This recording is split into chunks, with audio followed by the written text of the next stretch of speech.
I mean, it's not just about money. It's about damn accountability. It's about accountability. The bureaucracy is real. Because at the end of the day, we want to hold people accountable. Accountability, accountability, accountability. If you break these laws, you will be held accountable. And welcome to the Accountability Podcast with John Phillips and Randy Wang. Johnny, this is our weekly recap of everything that's going on in California that needs to be held accountable. And today we're starting with a man who loves to use that phrase, Governor Gavin Newsom. You know, it's interesting because you look at the betting markets and you look at who the insiders believe is the next likely Democratic presidential nominee. And it doesn't matter who gives a list, Gavin Newsom is on that list. If it's Hillary Clinton, if it's a pundit on cable news, whatever, Gavin Newsom is thought of as being in that elite circle of Democratic candidates who could be the next president. You and I cover him on a daily basis for 3 hours per day on our radio program on KABC in LA and KSFO in San Francisco. We know this guy inside and out, and we're familiar with how Gavin Newsom operates and how Gavin Newsom likes to portray himself, not just here in California, but nationwide. And for a long time, Gavin Newsom did a very good job at presenting himself as the anti-Trump. And he did it a number of different ways. He has the two different podcasts, one with Marshawn Lynch and some other guy. You mean Doug, his buddy sports agent? I think that show still exists, but now Gavin's not really a part of it. It's just Marshawn and the agent. And Gavin's still on it, but he's not on it. So he's like Barbara Walters on The View when he just shows up whenever he wants. Exactly. Back in the old days when Barbara was still with us. And then he has the other one where he talks to newsmakers. It's kind of a takeoff, I guess, of the Bill Maher podcast. And he wrote the book and went out and promoted the book all over the United States, did the book signings, did all the television shows.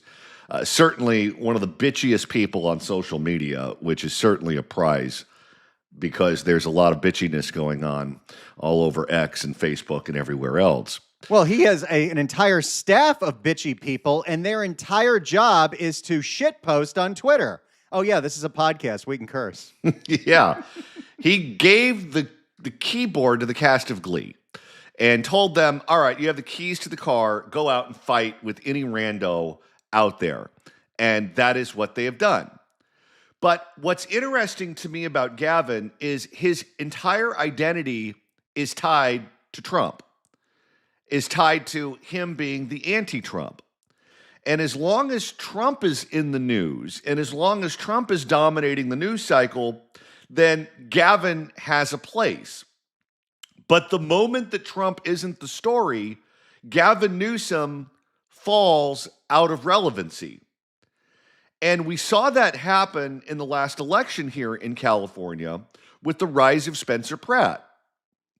When Spencer Pratt became the cultural icon of the California primary, even though he didn't make the November runoff, he and his ads and his personality and his media appearances sucked up all of the oxygen in the room. And there was none left for Gavin.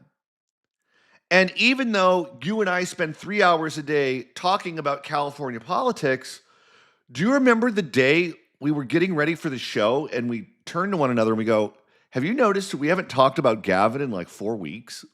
He disappeared from our collective consciousness and we didn't even realize it because he is a lame duck. And unless he is purposely trying to grab for attention, which he does, you don't even think about him at this point. No, and he's tied himself and his career to a man who will never be on the ballot again.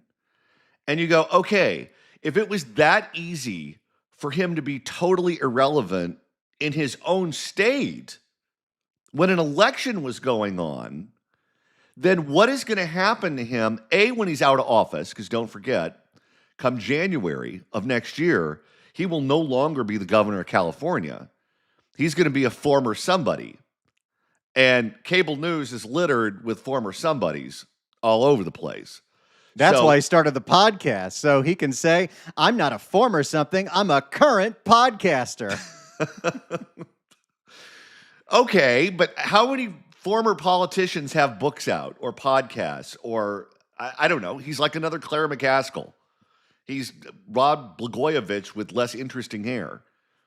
Who's going to pay attention to him? And given the fact that his entire national profile is tied to Trump, Trump is not going to be as relevant the final 2 years as he has been the first 6 years of his presidency. So Gavin Newsom is going to struggle and is struggling right now to maintain relevancy that he will need to be the Democratic nominee. And then you look at the election results. You look at what happened in New York, where you had the DSA candidates sweep in the election. Mamdani's candidates won 3 out of 3. And you look at what happened in Maine, the DSA had a pretty good showing there. And it's likely that the same thing is going to happen in Colorado. Those DSA candidates don't really spend a ton of time talking about Trump. Have you noticed that? They talk about the policies that they advocate for. And this is what makes Gavin Newsom so different.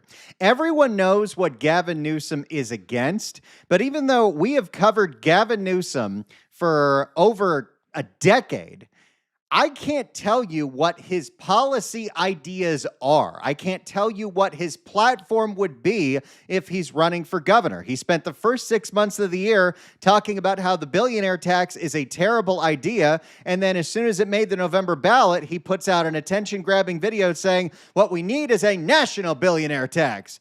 I don't know what his actual policy platform is. Whether you agree or disagree with the DSA people, and a lot of people disagree with them, you at least know what they stand for. Even if you don't live in New York, you know that Mamdani campaigned on free buses. And what DSA voter that exists is going to look at Gavin Newsom and go, yeah, he's authentic. Yeah, he's one of us. Yeah, we can trust this guy. Yeah, if he goes into the White House, he's not going to turn on a dime and become a corporate Democrat. I don't think any of them look at him that way. They see him as an establishment Democrat who would do or say whatever it is that the Democratic Party is doing and saying at any given time. And right now, because the DSA is having a good month, he's trying to play footsie with them. But in a Democratic primary, he would run against someone who is authentically one of them. And why would you go with the person who's not authentically part of your movement? It's like going to Red Lobster and ordering the chicken. Who does that? Well, Nobody and does this is that. what we saw in the California primary for governor. Tom Steyer is another person that you can't actually understand what his ideology is because every time he runs for something, it changes. But he decided he was going to run full in with DSA plans, with government takeover of industries, backing the billionaire tax and then some, but it was not authentic. For one, he is a billionaire, but also he did not believe in these policies. This is just what he thought was popular at the moment. And that is why, even though he spent $250 million, Tom Steyer did not make the runoff because he did not come off as authentic. And Gavin Newsom is going to find out the exact same thing. You can say a lot of things about Gavin Newsom. I don't think anybody from any side of any political party would call him authentic. No, you go back to when he started his political career in San Francisco. He came from Willie Brown, who is the consummate insider. This guy was the Speaker of the California Assembly. This guy was the mayor of San Francisco. This guy was the kingmaker in San Francisco politics for years and years and years. There's Willie. And he gave Gavin the start. And when Gavin ran for mayor of San Francisco, he ran as the guy that championed gay marriage. It's coming whether you like it or not.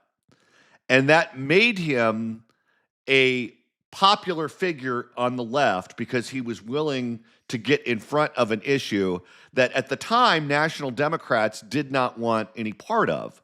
And Gavin pushed it, and it worked out well for Gavin. However, even though Gavin was known for that subject, in San Francisco, he ran as a business-friendly Democrat. He did not run as a DSA-style candidate. He ran as someone who developers could do business with, who the business community was comfortable with, who Willie Brown handpicked as his successor. He was not one of these anti-establishment people. He was the establishment. And then he ran for lieutenant governor in California and wrote a book, I think it was called Citizenville, that was essentially a right-wing take on government from a Democrat. And Mark Levin, I think, wrote one of the reviews of the book for The Flap. It generated interest from people like him. And he portrayed himself as a Democrat who could get things done, a Democrat who Republicans could feel comfortable with. And then when he ran for governor of California, he ran against Antonio Villaraigosa, who had all the money from the charter school people. And Gavin had to go to the teachers union to get the money to beat Villaraigosa, so he ran to the left there. And you look at his career in totality, and it's just the zigzagging of he is whatever he has to be at any given moment to win whatever office it is that he's going for. Well, and Okay. you look at his podcast. The podcast launched as This is Gavin Newsom, which I was like day one subscriber of, and I'm sorry, but I have to do that. That's part of the job. That was billed as, okay, we got shellacked in 2024. I'm going to start talking to the other side. I'm going to talk to Charlie Kirk. I'm going to talk to Michael Savage. I'm going to talk to Newt Gingrich. And immediately pivoted to, oh, that's not really working out, so now I'm going to be the champion on the anti-Trump movement. Exactly. And you look at that and you go, okay, this guy has a lot of different things. He's a savvy politician. He's a smart guy. Don't think he's stupid. He's not. But he is not authentic. And the DSA in particular can sniff that out. They look at him and they see an establishment Democrat. They do not see one of their own. And another problem that Gavin is going to have when he runs for president is he can't turn to the condition of his state, the state that he has governed for 8 years, and go, this is a massive success. Don't you want Iowa to look like Oakland? Well, this is the quintessential problem that Gavin Newsom is going to have as running for governor. He does not have a record to run on. In fact, a book that made a whole lot of waves among circles on people that would be voting in a Democrat primary was Ezra Klein of the New York Times' book, Abundance. And the main foil in that book was California and the failure of California and the governor who's been in charge for the past near decade to deliver on any major reforms. First off, Gavin Newsom campaigned in 2018 on getting us to universal health care and a single-payer system, abandoned that almost immediately. Gavin Newsom said he was going to build 3 million homes in his term. He hasn't built a fraction of that. Gavin Newsom, if you live in California and you live under his rule, pretty much across the board, everyone knows how it goes. Gavin Newsom makes a big, bold proclamation, says this is going to be a game changer, and then there is no detail, there is no follow-through. I'll give you a perfect example. Gavin Newsom said, we're going to create something called Care Court, and it is going to be able to enable anybody to take someone who's mentally ill or on drugs on the street and place them in a conservatorship. And when that program went online in LA County, after already being state law for 2 years, a county of 10 million people, the Department of Public Health said, this program may affect 80 people. Well, and it's exactly the same thing with reparations. And remember when Arizona voted to outlaw abortion, and he goes, okay, Arizona abortion providers can come to California to provide abortions, and he made all this national news, and not one abortion was performed from an Arizona provider. This is Gavin Newsom. This is what he is. And the other issue is the failures of the state are easy for the average person to understand. When you see socks locked up behind bulletproof glass at the Target and you go, okay, Why is it in Los Angeles I have to press the button and get the assistance of an associate to buy socks when I don't have to do this in Dallas? How ghetto does it look that they have to lock up the socks?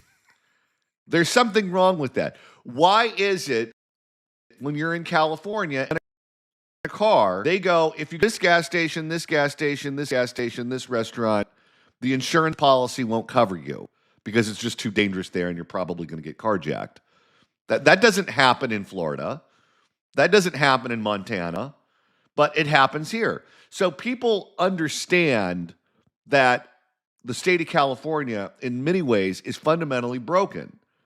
And the fact that all of these problems, which can be fixed, it's not like a hurricane hit the state and we're having a difficult time rebuilding because of an act of God.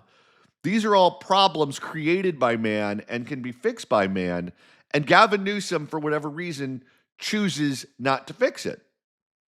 I think he gets bored, or he thinks that, well, if I make the proclamation, everyone else is going to follow through. Look at how we deal with homelessness. Gavin likes to tout the state didn't spend any money on this problem till he got involved. And what he did was he wrote blank checks to the counties. And then when the counties didn't deliver or even have any accounting as to where that money went, he said, well, we spent the money. That's on you guys.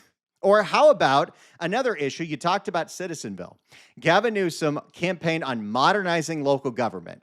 And one of the ideas when Gavin Newsom got into office, upgrading to something called Next Gen 911.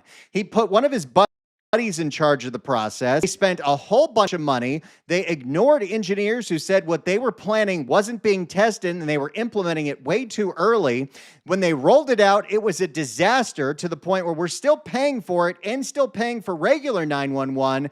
And we have no ending completion date for this program. And this is the tech capital of the world. You're telling me we couldn't have asked Google, how can we get a next gen 911 system? But that's not how it works in California. And one thing that people forget all the time is that if Gavin Newsom is going to get through the Democratic primary, one of the people that he's going to have to get by is Kamala Harris. And Kamala Harris, when she was an elected official here in California, before she became vice president, was a U.S. senator. So she'd go to Washington, D.C., vote the party line, harangue people in the committee hearings, and would fly home, and had all kinds of great things written about her in the papers and profiles all over the place. She almost certainly will prosecute his performance as governor on those debate stages in that Democratic primary. And whatever it is that you think of Kamala Harris, on that stage, with that population of people, she's going to have credibility on that subject. And she's going to say, look, well, I was in Washington, D.C. fighting Donald Trump and fighting the Republicans. This is what you did in California, and the state is in shambles. And I lived there, and I was a federal elected official there, and I can verify that it's as bad as people are saying because of this guy's lack of leadership. And if you're Gavin Newsom, that puts you in a real tough place. I don't know why we're so damn sheepish. Well, John, it's not just Californians that know that Gavin Newsom is a failure and has done a lot of damage to the state of California. But as you have recently found out, it's also some of your favorite podcasters that have an issue with the way that Gavin Newsom has been running the state of California. Now, before we get into this, I can't believe I'm asking you this. Can you please explain who the Chrisleys are and why you are so obsessed with them? Okay, they did a reality show for, I think it was the USA Network, for years and years and years. It came on after pro wrestling. And it is this eccentric family from the South. And I think it was supposed to be a documentary sort of show when they first came up with the idea. And it turned into a comedy. And the show is genuinely funny. If you like to laugh, then I would highly recommend this reality show. And it is a family of characters who got in trouble with the government, where the government came after them and said that they were doing things financially that were illegal. And it was a really screwed up case. And they won at the state level, and then they got convicted at the federal level. But the whole process of them being convicted was really, really underhanded. I think the judge, in fact, who was totally unprofessional in their case, was the judge that just got dragged into a tabloid scandal because allegedly the judge was having sex with a police officer in the chambers that was so loud that people could hear it. And now the judge is in trouble. But that was the judge that was the judge in the Chrisley case. So Trump gave him a pardon, and so now they're out of prison. They were sentenced to prison. They got really harsh sentences. They're out, and they're speaking out about how corrupt the whole process was of their trial, and I think a lot of corruption within the Bureau of Prisons. And Savannah Chrisley, who was the daughter that got them out, that really was their chief advocate, that was out there making the argument to the point to where Trump heard it and responded to it, is now getting involved in politics. She was involved in Charlie Kirk's organization, and she opines occasionally on politics. And now so does the rest of the family. And oh boy, am I here for it. So without further ado, Johnny heard something quite interesting on the Chrisley Confessions podcast regarding the state of California. And this is exactly why we needed to launch a podcast, because there's no way we're going to let John opine on the Chrisleys on broadcast radio. Here we go. Well, I went for the Rose Bowl. Remember when I told you? And I went back and I was like In a state of shock. In shock. I was like, this place is a shithole. It is a shit. That, by the way, is the youngest son, Grayson. That's Todd, the patriarch. They call him the patriarch of perfection. And I guess he's going to use the same word that Trump used for Haiti to talk about California.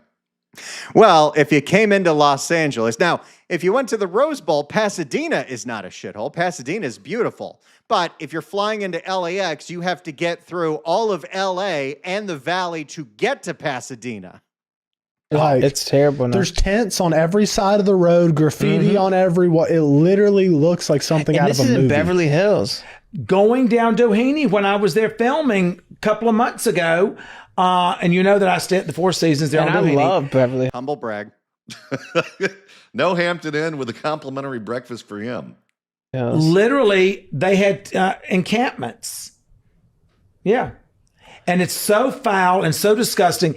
And how could you, as that current mayor, Karen Bass. yes, how can you go on Wow, you know, I think that these guys who are not from California might know more about LA politics than your average LA voter. But it goes to show you how the state being trashed the way it has been is so understood that even reality show people who are not particularly political are aware of it. And this is what is just death for Gavin Newsom. television and defend anything when your city is turned into this? What about all the houses that burned down? Right. All of the Palisades is gone. And what is she doing about it? They're Nothing. they're trying to put government housing in the Palisades. But here's the thing. Boy, these guys know a lot. They do. When Not there's done. a natural catastrophe like that and you build back, a certain percentage of the land has to be used for that. That's absurd. How, so you just And take it, but it makes you wonder. You're not It really makes owning you, your land. It makes All right, this is why there's a difference between broadcast professionals and reality TV people. In reality TV, you're supposed to talk over each other. In broadcast, they tell you not to do that because people can't understand what you're saying. Yeah, explain that to the View. you wonder if some of this stuff of these reservoirs being empty and not having the water there to fight a fire, if it was calculated so that money could be made. so that some of this stuff could be happening. Now, I don't buy into that. I think you always lean towards incompetence over malice, because this government is that stupid to leave a reservoir empty and the fire hydrants empty. I do not think they intentionally were ready for the Palisades to burn down. They're just that bad at their jobs. But how often do we get emails from listeners saying something to the effect of what they're saying on this podcast here, where it is so hard for people to believe that a government can be that bad at their job, can be that incompetent, that something like this can happen. There had to be some sinister ulterior motive. No, it's that the people that we elect are really that dumb. We know. I cover them every single day. But Karen We are not sending our best to LA City Hall. Bass is ineffective. She needs to go. And this was the craziest shit this morning, folks. I'm still flinching because I'm not used to playing curse words. Get used to it. I would not go on national television and tout that I had just gotten an endorsement from Maxine Waters. This bitch is as old as Father Time.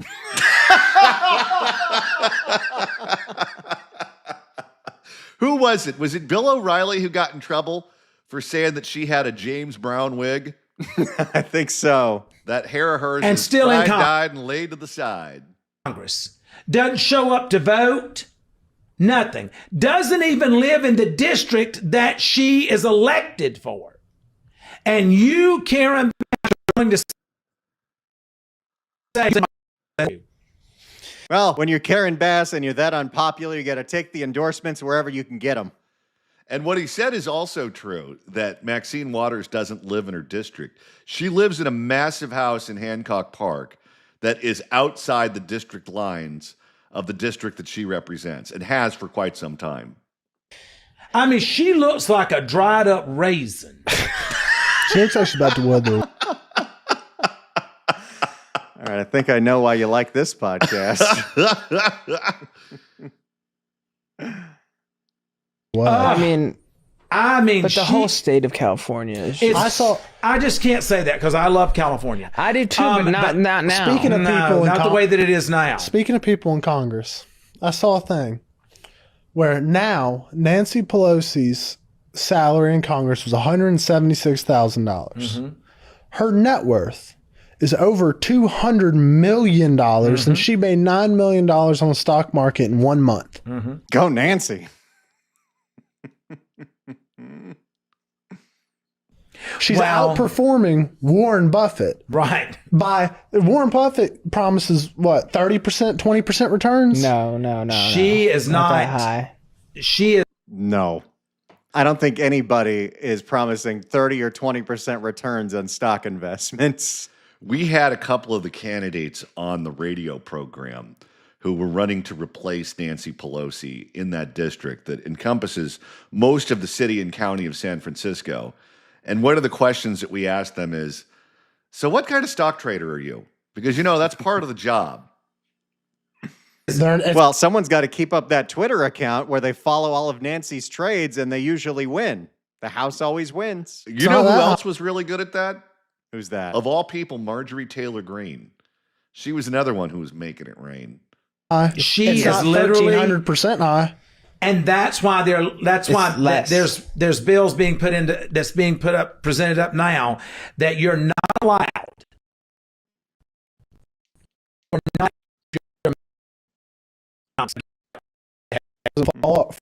It's one of those issues you're going to hear people talk to happen. It's true with congressional stock trading, and it's true with banning daylight savings time. Everyone will complain about it, and nothing will ever happen. I swear we've already passed it several times, and it still stays. They're making too much money. 50% for a smaller portfolio. It's probably 20, 30 for a bigger one.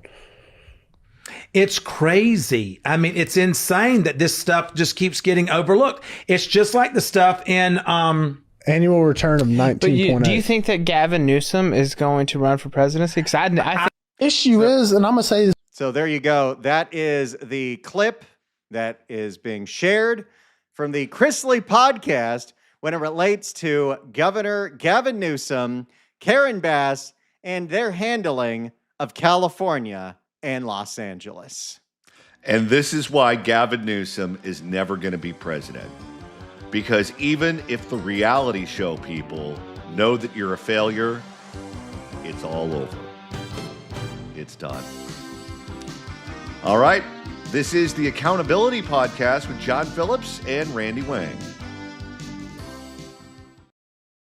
I mean, it's not just about money. It's about damn accountability. It's about accountability. The bureaucracy is real. Because at the end of the day, we want to hold people accountable. Accountability, accountability, accountability. If you break these laws, you will be held accountable.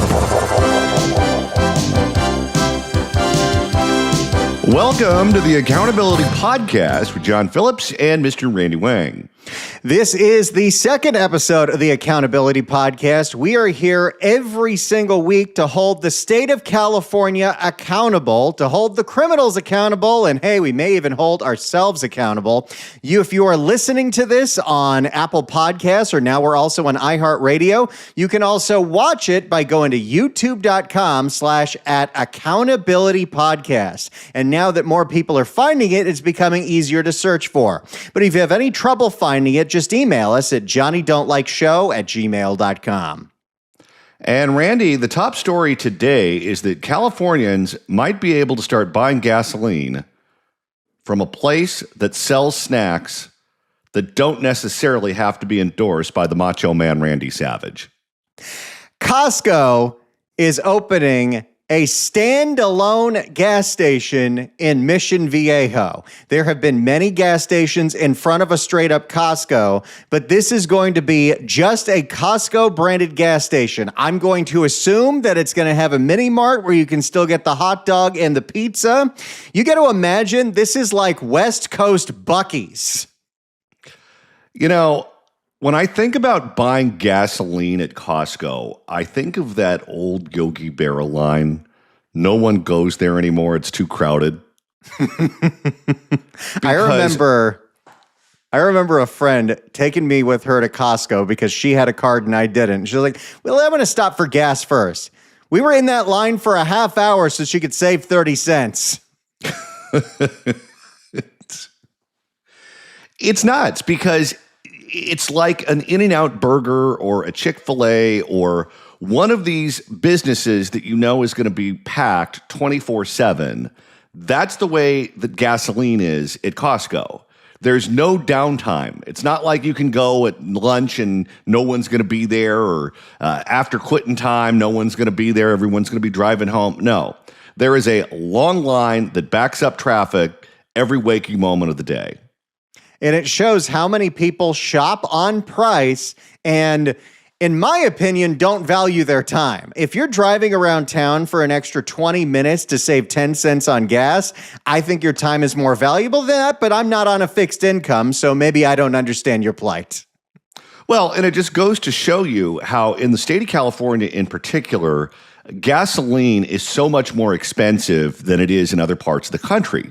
I know that after the war in Iran started, you started to hear grumblings from motorists in other states, but the gasoline in other states is still not where it was in California when we regarded it as cheap. It is so much more expensive here than everyone else, including places that you would assume it would be significantly more expensive, like Hawaii and Alaska. No, it's more expensive in California.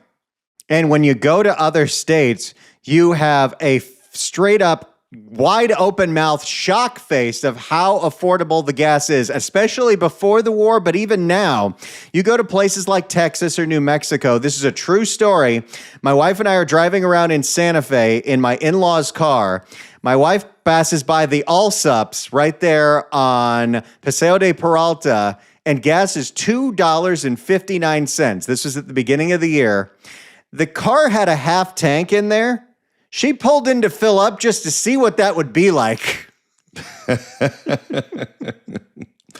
Well, when you're Costco, when you're Sam's Club, when you're Walmart, you can buy the gasoline in bulk and you can undercut the competition. And as you said, people are willing to take the time to wait in line to buy the cheaper gas. Now, where I live out in the Coachella Valley, there is even more competition than the big box stores like Costco, because out here, we're surrounded by Indian land, by tribal land, where they don't have to pay California taxes on the gasoline that they sell. So if you think that the gasoline at Costco is cheap or at Sam's Club is cheap, the gasoline at the tribal gas stations, which are now popping up all over, by the way. When I first moved out here, there was like one gas station, and now they're all over the place, and they are significantly cheaper than everyone else. And it cuts at the heart of the argument that Gavin Newsom was making, that there is collusion going on in the oil companies against the state of California, and that's why the gasoline is so expensive here, because the tribes are not making their own gasoline. It's not like they have an oil well right outside of Palm Springs. They're buying it on the open market from the same places as everyone else. They just don't have to pay the California ridiculous taxes, and therefore they can sell it much cheaper than everyone else.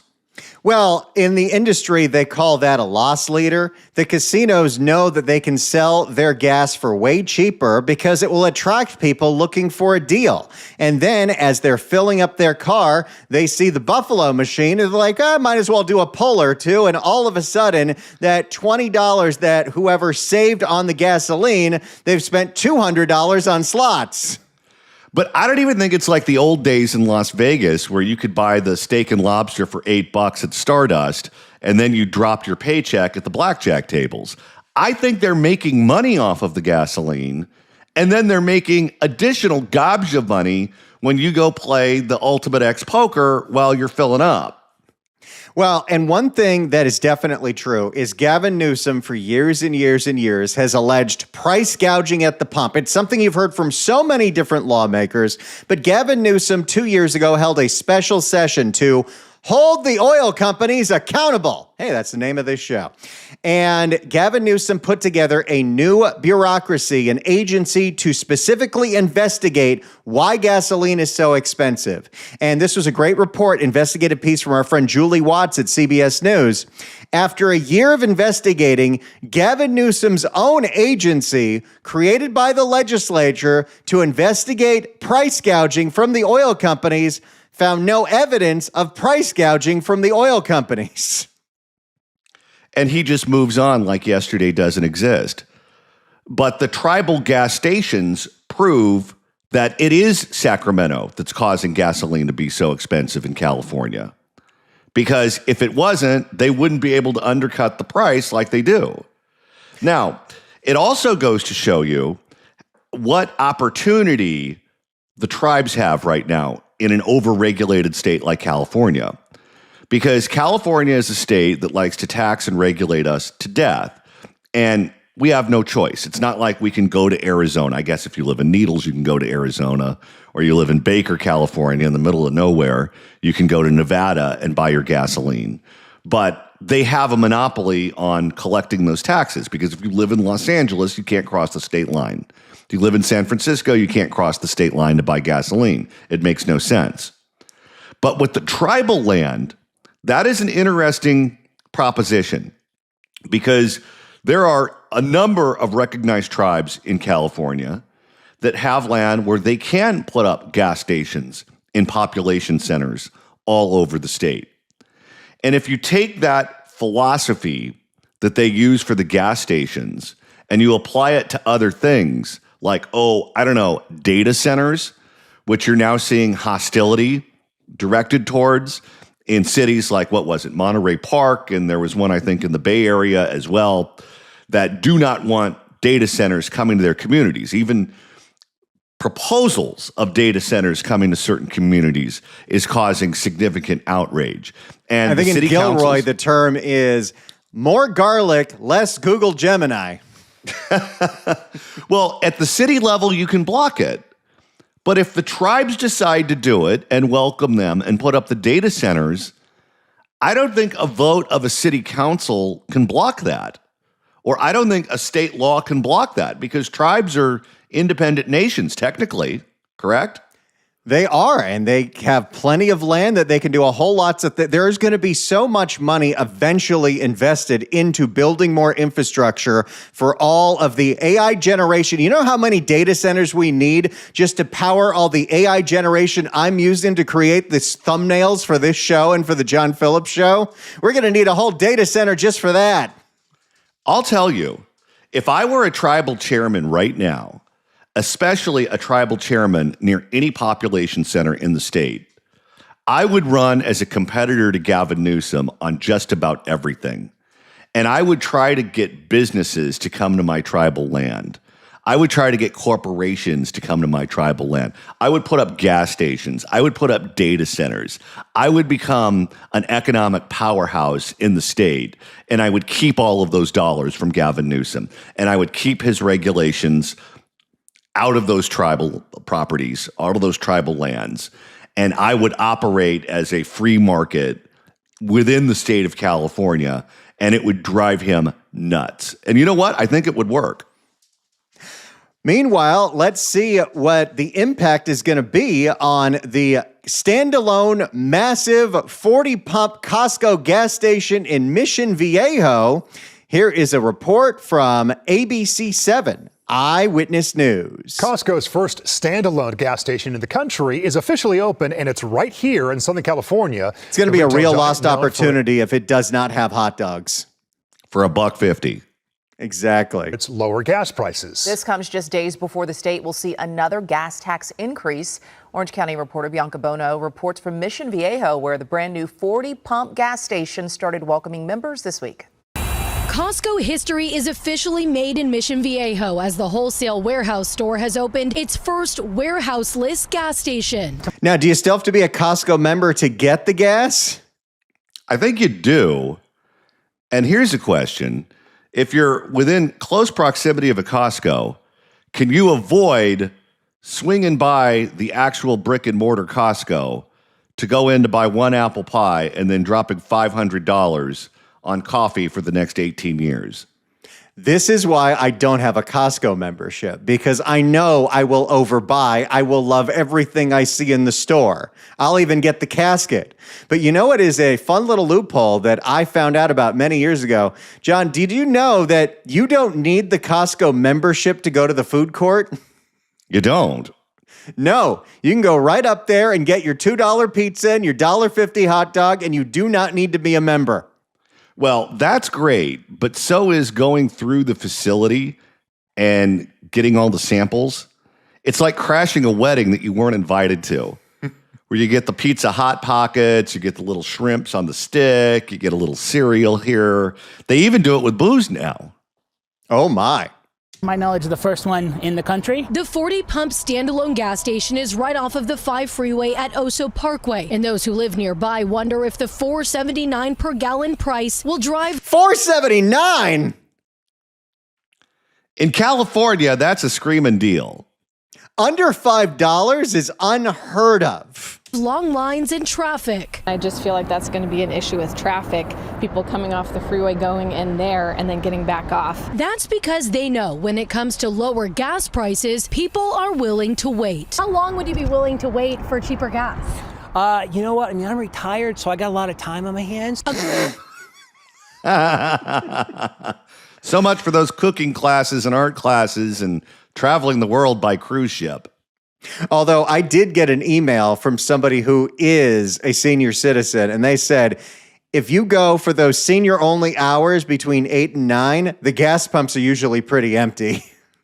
According to AAA, today the average price per gallon in Orange County is $5.35, and in Los Angeles, $5.48. It's down from the dramatic... The reason it's more expensive in Los Angeles is because the gas stations have to pay for bulletproof glass. That is true. Spike seen earlier this year following the start of the conflict in Iran, which has disrupted global oil supply. But Californians are still paying more than $1.50 more than the national average, and it's about to get higher. On July 1st, California's gas tax will increase by 2.2 cents, going from 61.2 cents per gallon to 63.4 cents. And that's because the gas tax is tied to inflation, but the gas tax, being a regressive tax that taxes everything in transportation, is in fact inflationary, and we've been in this doom loop now for a decade. And what's wild is you have certain states that have high taxes in one aspect of life or another, like Texas, for example. In Texas, the property taxes are through the roof. But you make up for it in other areas. The cost of gasoline is cheaper. Do you pay income tax in Texas? I don't think you do. You do not pay income tax, but your property tax bill is a lot higher. Okay, but we get hit all the way around. Even though our property taxes are okay, thanks to Prop 13, it's not like they're among the lowest in the nation. It's just we're not at the top of the list at something. The State Department of Tax and Fee Administration explaining it stems from SB 1, approved by voters in 2017, which annually adjusts the vehicle fuel tax using the California Consumer Price Index. But remember, that's only 63 cents of the $1.50 on average that it's higher than other states. Part of that is cap and trade, which Gavin Newsom extended for another 20 years to fund what, Johnny? High-speed rail. Yep. And don't forget the e-bikes that those little bastard kids use to terrorize the rest of us at the beaches. The California Air Resources Board, a year and a half ago, put out a program with money that was raised from cap and trade, which increases the cost of gasoline, to give out vouchers for e-bikes, which turned into the worst decision Christmas present for a whole lot of kids in Orange County. Can't we go back to Tickle Me Elmo? Gasoline tax, the more they'll drive people towards Costco. Fueling drivers to look for discounts wherever they can find them. Anything's better than what the $6.50 or whatever it is now at the regular gas station. And the state emphasizing that voters upheld the gas tax during a vote in 2018, noting... Now, will they have anything besides just food at the mini mart, or will you still be able to get a pallet of toilet paper while you're filling up at the Mission Viejo Costco gas? Maybe you could buy tires there, too. They are fixed costs, not related to the price spikes that we've been seeing across the country. In Mission Viejo, Bianca Bono, ABC 7 Eyewitness News. So there you go. Costco trying a stand-alone gas station to compete and to get more word out there that, hey, if you're a Costco member, even you don't even have to drive to the massive parking lot. We've got you covered in Mission Viejo. Of course, the locals are like, this is going to bring so much traffic. I understand why Costco's doing it. I understand why it's popular. I totally get it. If I lived in that area, I'd probably be filling up there too. But where I live, I'm still filling up over at the Tribe. And I don't have to pay the white man's taxes. Deal with that, Gavin. It's the Accountability Podcast. We've got much more coming up. Don't go anywhere. And we're back on the Accountability Podcast with John Phillips and Randy Wang. Randy, in Pacific Palisades and Altadena, fire victims have just been getting kicked in the crotch over and over and over again. Whether it was the fires themselves burning down their home and everything that they owned, whether it was the inept response from the city and other government authorities to fighting the fire, particularly in Pacific Palisades, or the insurance companies not wanting to pay them what they're owed so they can put their lives back together. They haven't been able to catch a break.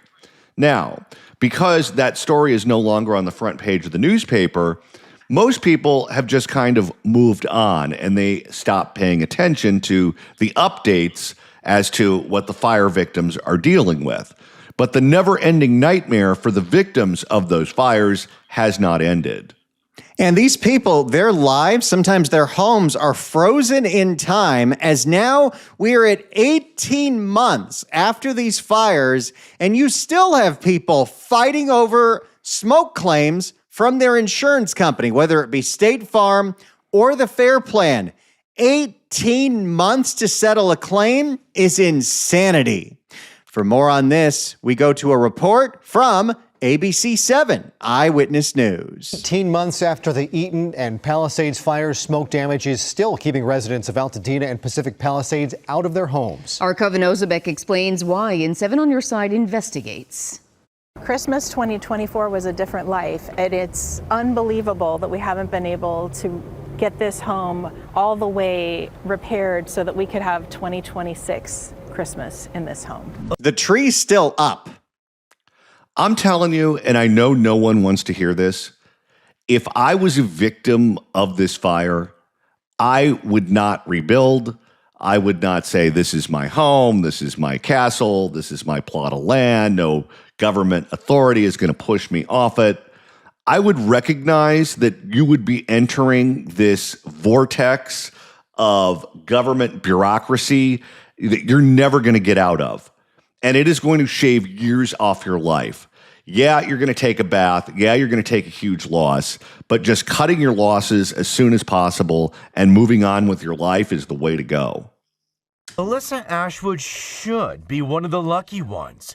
Her home on Lockman Lane, named after her grandfather, Benjamin Lockman, was one of the few left standing here after the Palisades fire. We could tell that it was much worse than any fire that we've been through before because we've had multiple fires. But lasting much longer than the flames has been Alyssa's fight with her insurer, the California Fair Plan. It's such a disgusting concept that the peoples whose homes completely burned down are actually in a better situation with their insurance companies than the peoples whose homes didn't burn down but are unlivable because of smoke damage.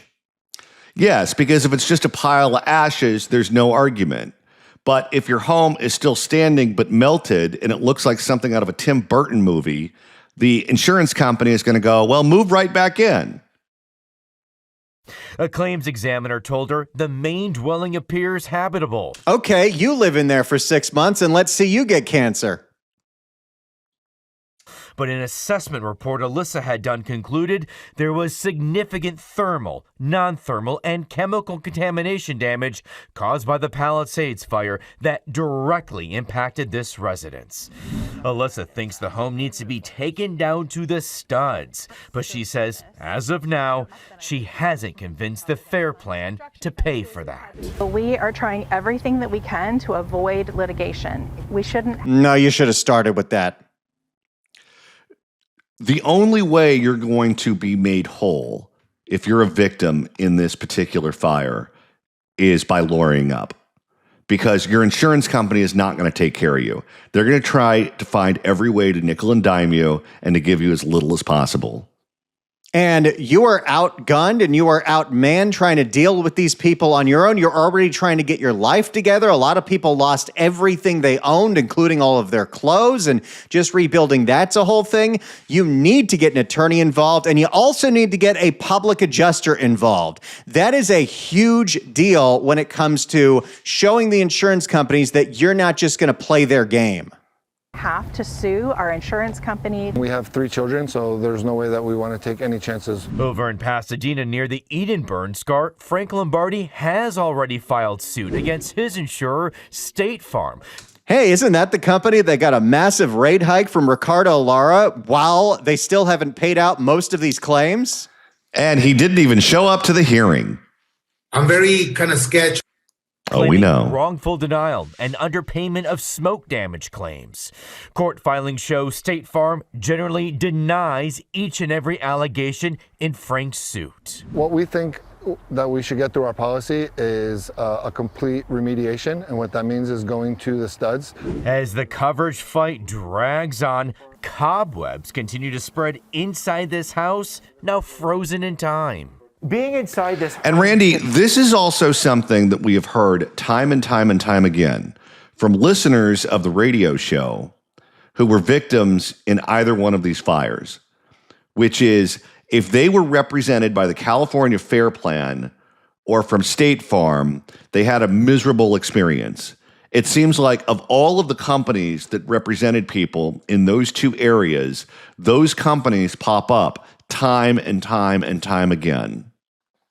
Today, we can see exactly what Frank's family was doing all the way back on January 7th, 2025. We can see they were putting away Christmas decorations. We see piles of them right here. State Farm tells us it reviews every. You know what is going to be a true situation? There are people who obviously still have their Christmas decorations up because, well, their home burned down or is unlivable and they can't even go in there. At the same time, I guarantee there are people who were not in any kind of a fire risk, that were not in any kind of a fire zone, that just never, ever, ever take down their Christmas decorations because lazy. Oh, yeah. Oh, yeah. One time, I was getting my decorations ready to go to put out, and they were one big knot, the Christmas lights. And a friend who was helping me said, you know, if you spent the time when you took them down to put them in the box properly, you wouldn't have to deal with this every time you went to put them up. And I said, yeah, right. Like, that's how I want to spend my Easter Sunday. Claim based on the policy terms and the facts of the loss. We work closely with our customers to provide all benefits available under the policy. After meeting Alyssa, we reached out to the Fair Plan too, and we're told it evaluates every claim on its own merits and pays all covered claims up to the individual policy limits. No, you don't. What do you think the odds are AI wrote that? This includes claims for smoke damage. A judge found that the policies the Fair Plan were writing were illegal because they claimed they didn't cover smoke damage. But Dylan Schaefer, an attorney leading cases against both the Fair Plan and State Farm, disagrees. And they cannot ignore houses that are burned down to the ground. They can't ignore those. So the ones that they try to save money on are the neighbor whose house looks fine but is not fine. The California Department of Insurance has taken legal action against both State Farm and the Fair Plan. Way too little, way too late. You know what this reminds me of? It reminds me of the government cooking the books on crime. You can always get an accurate number on murders because you count the bodies. You can't hide that. I guess you can if they throw them in Lake Mead or something. But if the body is findable, you count them. So you know how many people are getting murdered. But where you can fudge the numbers is on other crimes. Because if you let it be known in your city that you're just not going to respond to certain crimes. If you have, I don't know, someone break into your house and the answer is go fill out a form online, then no one's going to do that. If the Walmart has shoplifters that steal items from Walmart and the cops go, you know what, you're calling us 10 times a day. We don't have time to respond to these things. Stop calling us. Then you're not finding any accurate way to measure how much retail theft is going on in a particular community. So then the politicians will go, well, look, retail theft has fallen off a cliff. Look, home burglaries have fallen off a cliff. And the reality is, no, they haven't. They're just not being reported anymore. But with murders, you're always going to get an accurate number there. Same thing with stolen cars, because people have to file a claim with their insurance company if someone steals a car. You always get an accurate number with that one. But in this particular case, if the home burns down and there's nothing left, it's like a murder. You can't hide that. You can't deny that. That's just in front of your face. Everyone can figure out that that home is no longer there and the insurance company needs to pay up. But you can fudge it with the other stuff. And that's what they've been doing. And that's what they're continuing to do. And unless the state of California forces them to abide by the contracts that they sign with homeowners and ratepayers, they're going to continue to treat people like dirt. Accusing them of not fully paying out claims. Next month, the state's case accusing the Fair Plan of illegally denying smoke claims will go in front of an administrative judge. Kevin Ozebek, ABC 7 Eyewitness News. So there you go. That is the latest on everything going on with insurance companies still denying claims 18 months later in the Palisades and the Eaton fire. Here is my prediction, and I'm not a lawyer, but my prediction is at some point there is going to be some kind of class action lawsuit against these insurance companies for what they did with the smoke claims. Because it seems like it's not just the Fair Plan, it's not just State Farm. A bunch of them are playing these games, and these people are not being made whole, and they're not fulfilling their obligations in the contract. It's the Accountability Podcast with John Phillips and Randy Wang. And we're back on the Accountability Podcast with John Phillips and Randy Wang.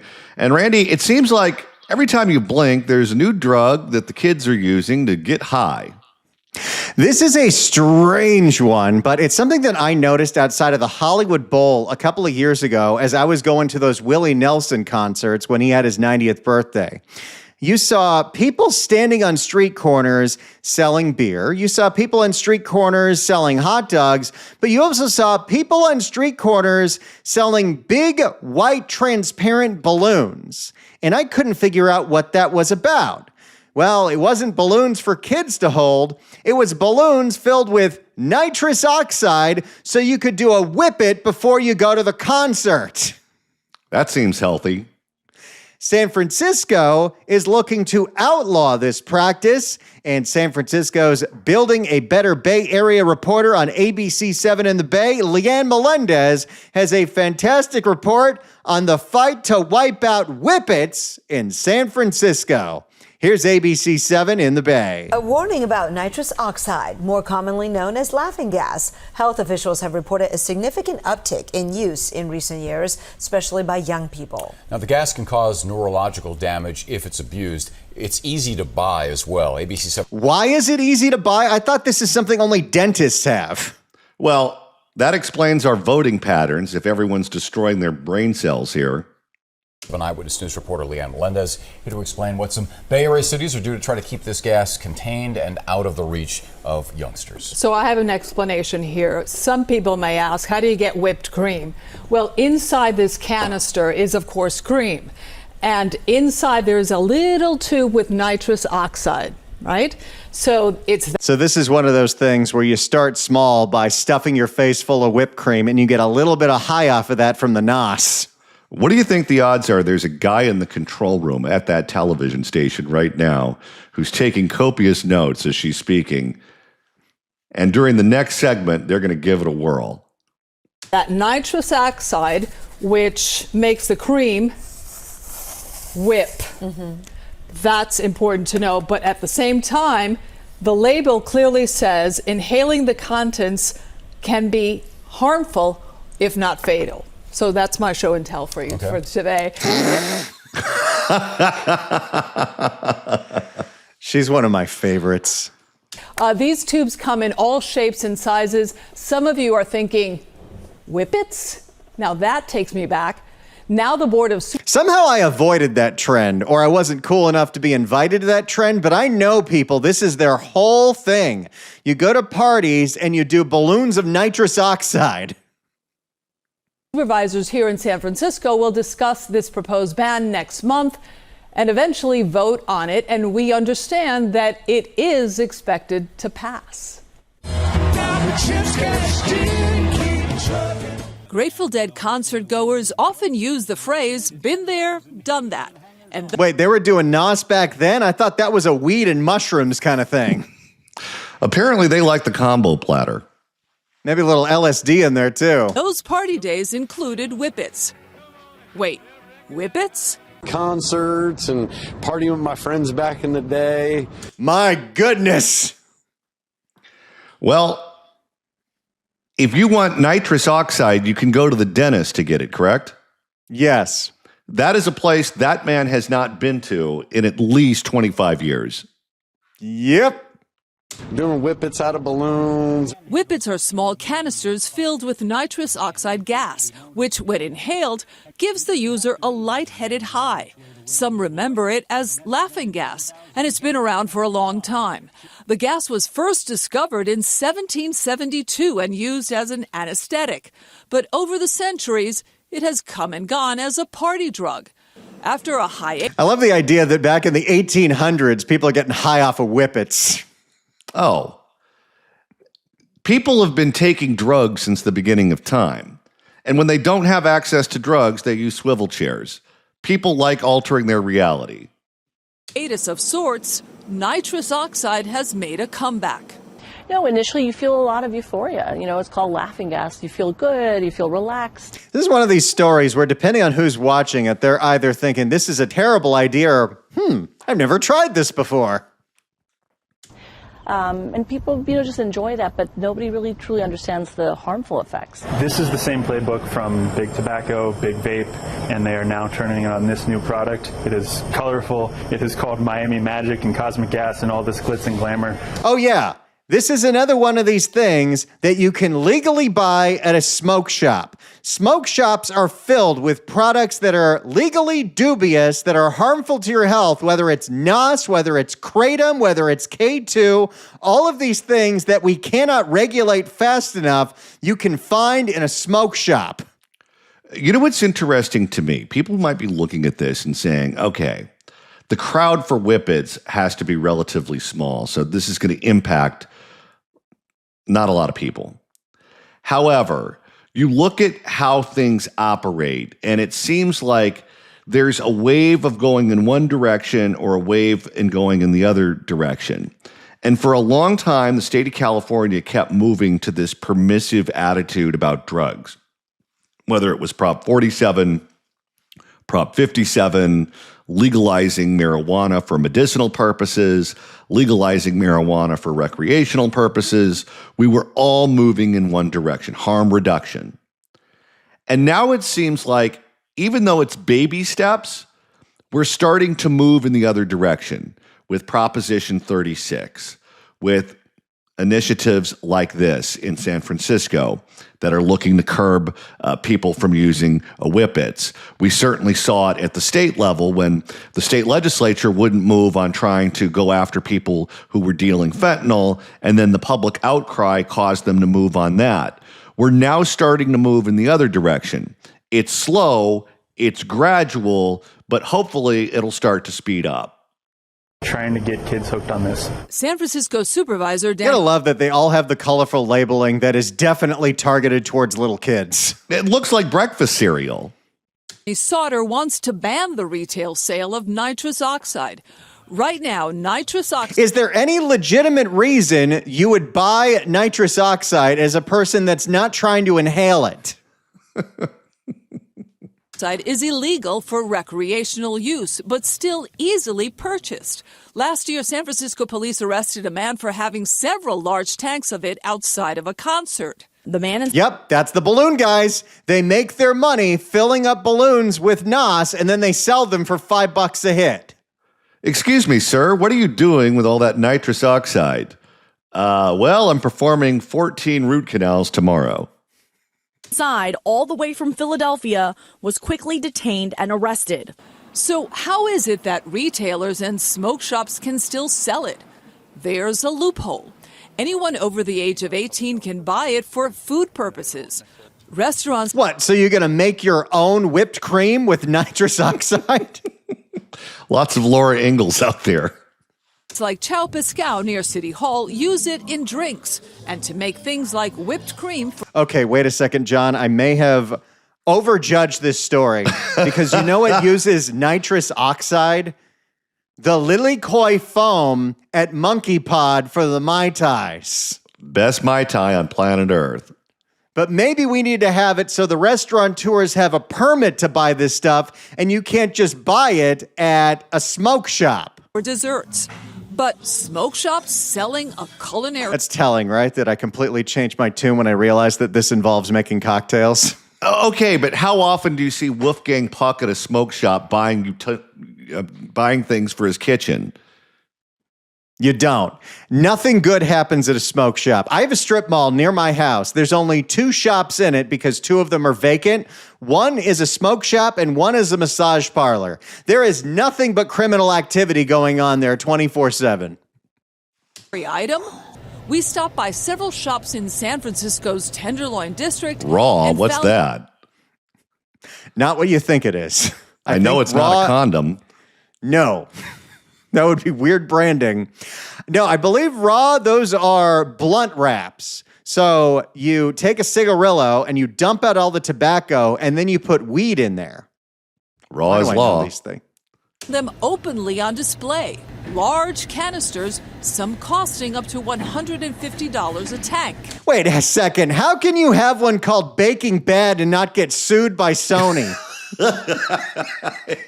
No. With a fake AI-generated Heisenberg, but he's in a chef's hat. What the hell? That's a lot of whipped cream.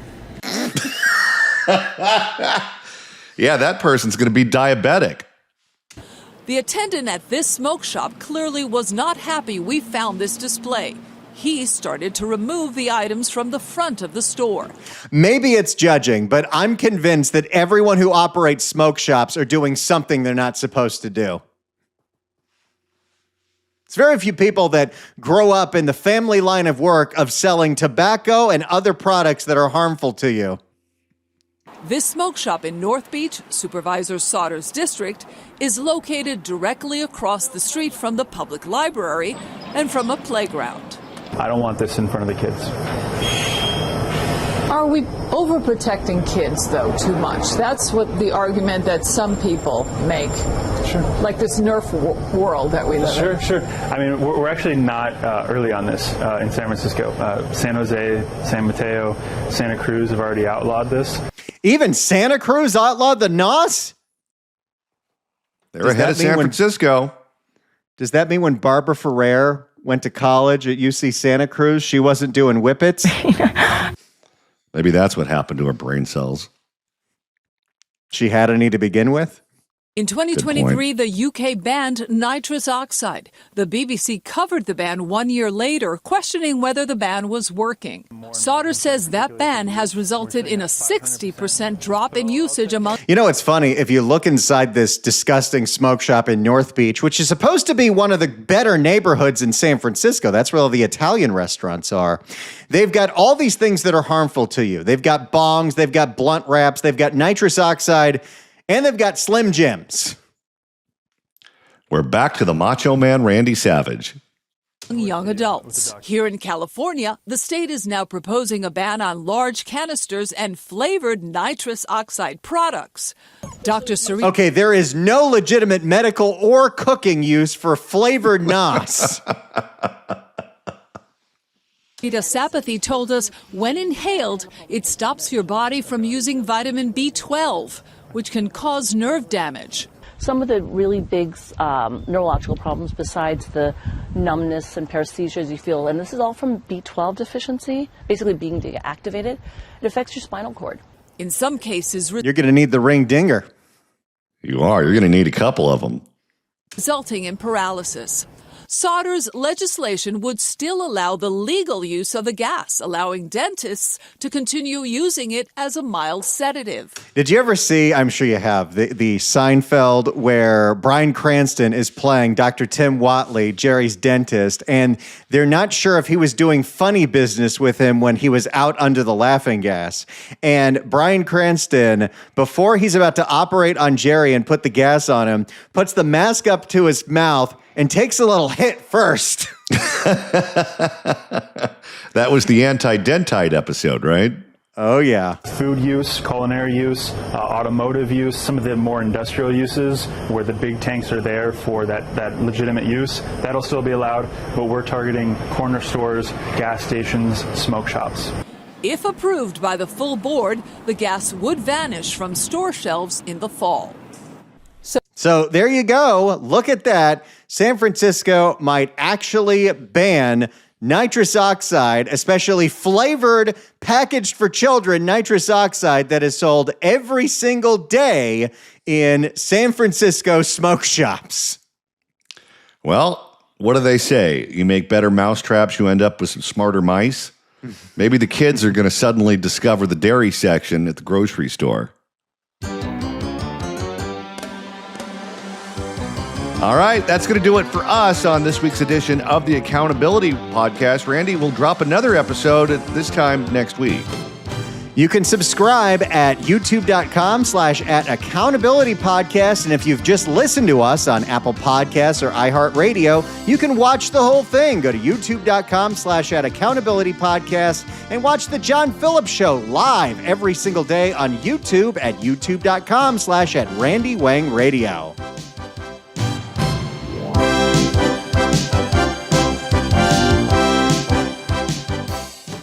I mean, it's not just about money. It's about damn accountability. It's about accountability. The bureaucracy is real. Because at the end of the day, we want to hold people accountable. Accountability, accountability, accountability. If you break these laws, you will be held accountable.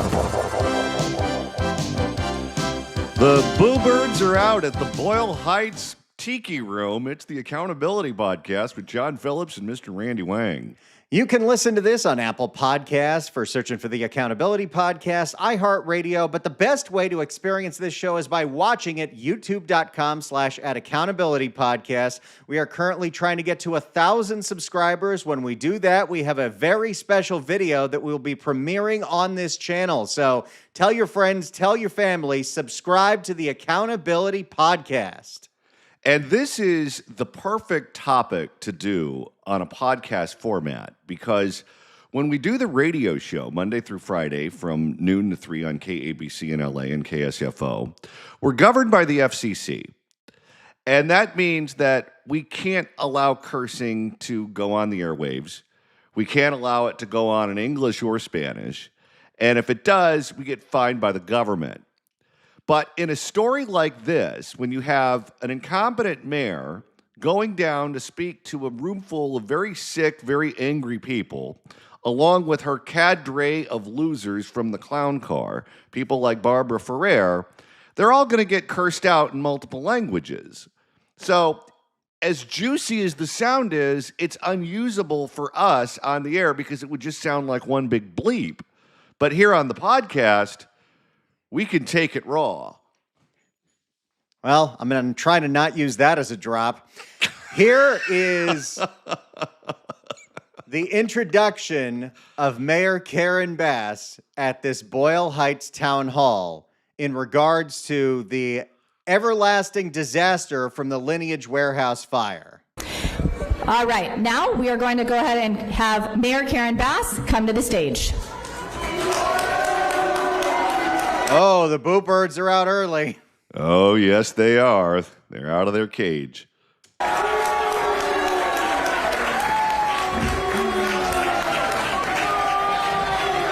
They didn't treat her like that.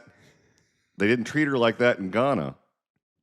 She looks like she has aged about 15 years in the last 3 years. This job ages you quick. Good evening, everyone. Good evening, everyone.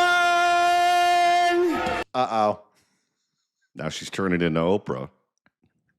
She is trying to settle down this room like they're a bunch of 5-year-olds, and they're not having it. Well, instead of giving away cars, she's going to say, you get cancer, and you get cancer, and you get cancer, and you get cancer. Well, and let's remember, the outrage here is warranted. This is the person that, as the fires were starting, said the smoke that is coming from the solar panels is safe.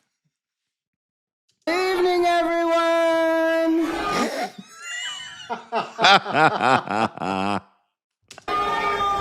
Thank you, everyone, for coming. Thank you very much for coming. I appreciate everybody for... No, you don't. You are so pissed off that you have to do this. She is regretting every single day ditching her cushy little job in Congress for this. Oh, she could be a backbencher voting the party line going to every inauguration in Africa. Being here today, and let me just say straight up that this is a collaboration between a number of your elected officials and community leaders, and I am working close at hand with your councilwoman, Isabel Jurado. They don't like her either. Nope, she's DSA, by the way. Your supervisor, Hilda Solis. They really don't like her. Not a lot of love for Hilda. And your state senator. No one knows who that is. Okay, your state senator, Maria Elena Durazo. Isn't she the one taking Hilda's job? I think so. Thank you very much. At one point, wasn't Ricardo Lara going to run for that seat? Oh, yeah. But now he's an unelectable pariah, and he's not running for anything. So let me just say that the goal of today is to listen, to learn, to respond, and to change. Now, I'm just going to give you a quick little spoiler alert because I've watched the entire 2-hour video. None of that happened. No, and that's also psychobabble that you hear at these universities I think her degree is in social work. I'm sure that's something that they teach them over and over and over again there. But in the real world, doesn't work. Because our goal is to make sure that this neighborhood is kept whole and made better. And I just want you to know that This was, by the way, before the fly infestation. my commitment, 150%. Okay, I have to point something out here. As somebody, and John, you'll back me up on this, as somebody that has watched many hours of the Maury Povich show, anytime that somebody used a percentage that was over 100% in how sure they were that this guy was the father of their kid, they were not the father. You can't believe anybody when they start using percentages over 100% for anything. The Maury Povich rule is to fight for this neighborhood and to make sure that whatever has happened here, number one, people are resolved and provided the resources they need. You get an air filter. Just one, though. And aren't they just spraying random cans of Lysol into the air? Now the situation is they're all told they can't keep their windows open because of all the toxic fumes and the bad smells, but a lot of these people don't have air conditioning. So in the middle of a heat wave, we're going to start seeing people get heat exhaustion. Oh, no. Including housing, financial support. I think we had our first F-bomb. I think so. This is why we couldn't play this on the radio, which is why we're so glad we have this show to do it. And anything else that this neighborhood depends on and needs. Let me say, if you want to listen, clap once. Oh, no. We're going full school marm here. That, by the way, you know who has stayed completely silent during this crisis? Nithya, because she knows that Karen Bass is drowning once again, and her odds of becoming mayor over this buffoon are becoming more likely by the day. Well, she's got a room full of sick, angry, pissed off people, and she's treating them as if she is a substitute teacher over at special ed. If you want to listen, clap once. If you want to listen, clap twice. Thank you. That didn't actually end up working. No, it didn't. I want to make it clear that it didn't work at all. Well, maybe they need to clap 3 times. I will fight and deliver for this neighborhood, and I won't stop until Boyle Heights, East LA, and this neighborhood is left whole, is returned to whole, and is improved. Well, it is a giant hole. Yeah, after the fire. Let me straight up apologize for any... She's using that term twice now. Straight up. Who is she, Paul Abdul? Confusion, miscommunication, and information that was put out, especially at the beginning when the fires were still going on, especially anything that I have said, whether or not the smoke was harmful or not, I am very clear. I'd like to say this is what kills her reelection bid, but I mean, she survived the Palisades and still won in the primary. So they're officially not moving off the position that taking long, sustained, deep breaths in an area that is filled with smoke from a chemical fire that went on forever is perfectly healthy. Well, she's saying she's apologizing for that miscommunication. I don't think that's enough. That seems like a big one. That all smoke, under all circumstances, is harmful. Yeah. This is a eat shit meeting, and she had to eat a lot of shit. Let me just say that I want to commit that there will be multiple layers of environmental investigations, both internal and with independent scientists. Now, wait a minute. Isn't this the same woman who demanded an independent investigation as to why no one told her that we would have strong winds when the LA fires broke out and destroyed the Pacific Palisades? And then whenever a reporter asks her about what the results were from that investigation, she just shoots him a hard look. Anytime any California elected official promises we're going to have an investigation and find out as to what went wrong, they're just trying to delay and make the story go away. How about Gavin promising for years and years and years we're going to have a full postmortem on all the failures during COVID? Never ended up showing up, did it? Nope. This as an environmental justice issue, and it raises to me what environmental risk that this community faces and many communities face, especially communities of color. So that, of course, is the most predictable part of this, that she's going to try to make this racial. But didn't we just learn that one of her top aides was someone who was also working for the building where this fire took place? That is right. An aide to Karen Bass was working as PR for Lineage on how to manage this crisis. So it's hard to trust a damn thing that she's saying about any of this. If not thousands of warehouses in East LA, in the San Fernando Valley. Oh, great. Okay, it also, we need to point out the fact that there's nothing particularly dangerous of having a cold storage facility in a neighborhood, as long as they're regulated correctly. If you're going to have grocery stores and you are going to have refrigerated food that's being sold and served to a community, you need to have a place to keep the dairy from spoiling. You need to have a place to keep the ice cream from melting. So having a cold storage facility is not the problem. The problem was the idiot that was putting the solar panels or trying to turn the solar panels on the roof when clearly that shouldn't have happened. And they knew that shouldn't have happened. They knew they shouldn't have been fooling around with that. That was your problem, not the cold storage facility. She's going to try to make it seem like only facilities like these go into communities of color because of some kind of systematic racism. That's not the point of failure here. And in South LA, and my commitment is to survey each of those facilities to find out what is happening in those facilities.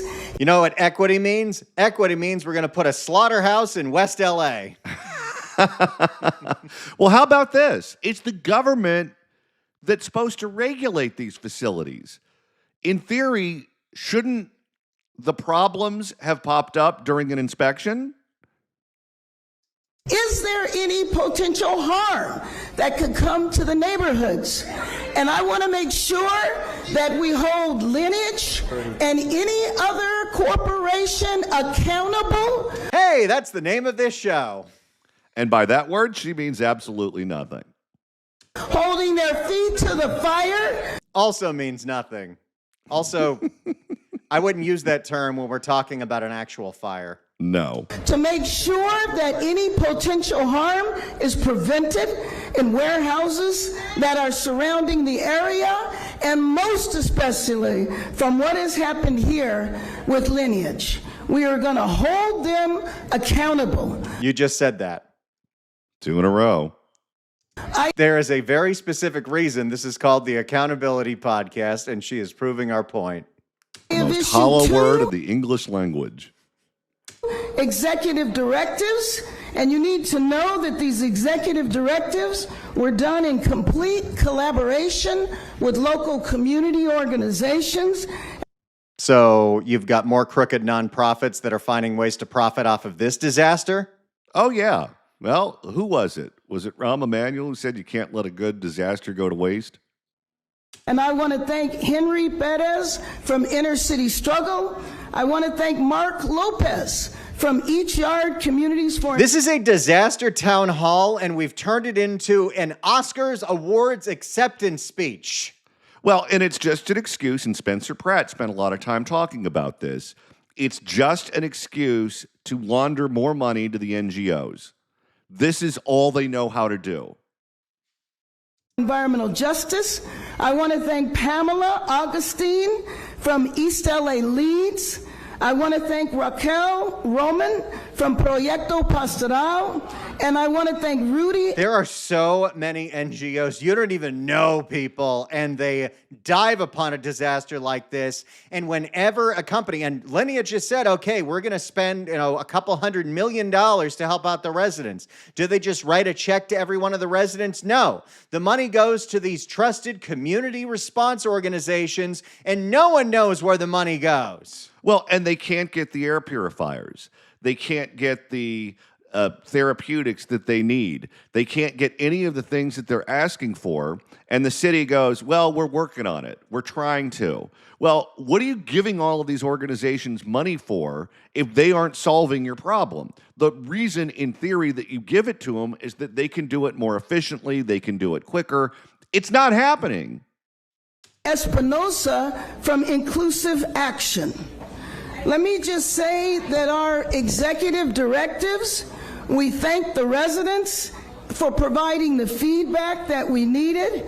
I have spent time in the neighborhoods talking to residents, and I think some of those residents are here. Yesterday, I learned that many people did not know about this meeting, and they didn't know. Oh, and I don't think this was addressed at any point that we're going to get to, but did you hear about when they were planning this meeting? Somebody thought it would be a good idea to kind of get the locals in a good mood to, outside of the meeting, and this is true, hire a mariachi band. That'll make him feel better. Bring in Desi Arnaz. About this meeting because our communication has not been strong enough and there has been confusion between the city and the county. Wait, I thought you locked arms with the city and the county. We're back to the same old, same old. The county blaming the city blaming the county. The mode of governance that we have in this county is a joke, and nobody wants to take the blame for anything because part of this is Boyle Heights and part of this is unincorporated East LA, which means Hilda Solis is your godforsaken mayor. Well, in theory, all of those people, all of the relevant people at least, are in the room. Hilda's there, Barbara Ferrer's there, Karen Bass is there.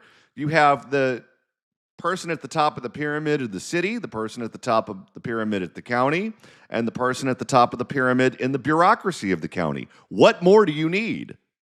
Let me acknowledge this and let me tell you that we commit to better communication and collaboration. That means money going towards different NGOs for PSAs to tell you that smoke bad. I wonder how many people have bought Rolls Royces off of that money so far. Between the city, the county, the state, and any other public entity. In terms of tonight, we want to bring those responsible who will provide you information. Now, this is where I have to tell you, the presentation from the guy at Lineage didn't go well. And after about 15 minutes, Karen Bass grabs the mic and says, all right, I guess you don't want the presentation. We'll just go to Q&A. But it was all Q, and they had no answers for anybody. Of course, because how could you provide answers when you fall on your face so obviously? One of the things that I will tell you is Karen Bass made a big point about how she signed this executive directive that in 45 days, Lineage has to have the 85 million pounds of food out of that warehouse. And the guy at Lineage beginning to say, that's a very ambitious goal, but we're going to beat it. And after getting hammered and hammered and hammered about that goal, one of the questions he says, typically an operation like this would take about 6 months. So I don't think it's going to be 45 days before they get all the pig's feet out of there. I don't think so either. All right, Johnny, when we come back, we're going to move away from Karen Bass for a minute because it's time for Barbara Ferrer, the fake doctor, to shine. No, thank you. Kids, she's a star of stage and screen. It's the Accountability Podcast with John Phillips and Randy Wang. And we're back on the Accountability Podcast with John Phillips and Randy Wang. Now it's time for a surprise. I didn't know she was at the meeting till I saw the white lab coat. And then as I'm listening to this meeting and they're going through the Q&A section, one of the pissed off residents didn't have words for Karen Bass, didn't have words for Hilda Solis, but had specific words for Barbara Ferrer and the failure of the public health department to even get the people that were feeling sick and had symptoms from all the smoke to get them the treatment they needed. Yeah. This is delicious. And I'm so glad that we can play it for you here on this podcast because as you'll find out, there's no way we could have played this one on the radio. Okay, my main concern is that residents that are suffering from respiratory distress are being sent home and only given Tylenol. Oh, boy. Well, what do you expect from a doctor who has a PhD in social welfare?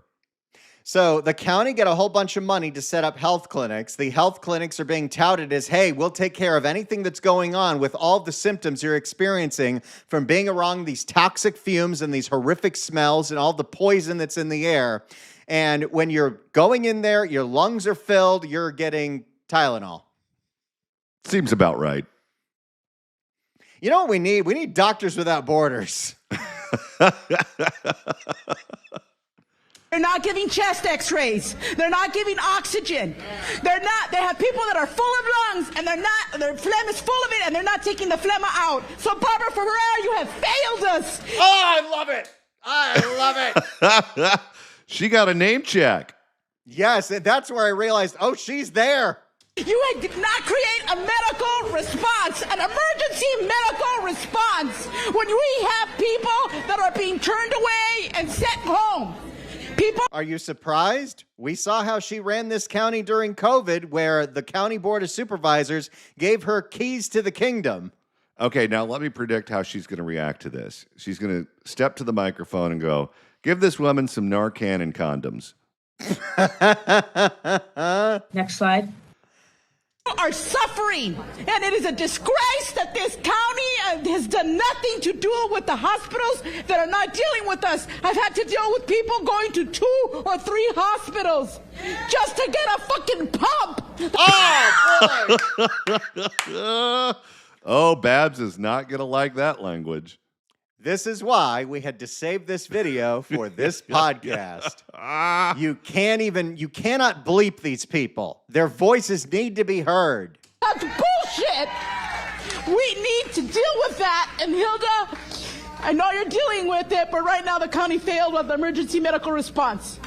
We demand that. Thank you.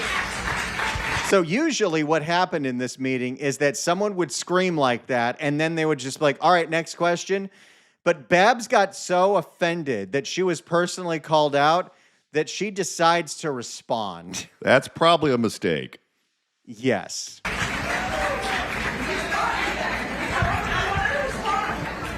Oh, the lady who cursed her out says, I want you to respond.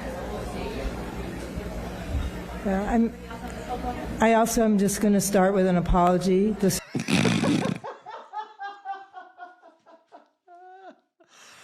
Oh, the queen of COVID has returned, Johnny. Oh, boy. You can't keep this woman off stage long. Situation is unbearable for the residents that live in the immediate affected area. Are you going to do it in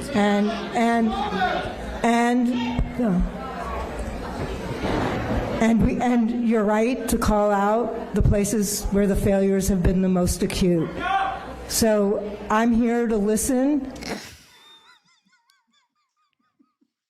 It's a listening to her. She always wears the white lab coat.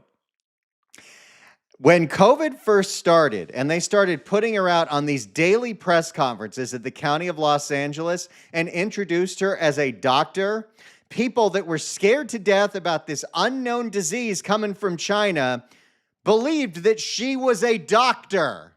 But John, she's not a doctor, is she? No, she's a doctor the same way that Dr. Dre is a doctor. But I will say unequivocally, and to try to do a better job starting tomorrow.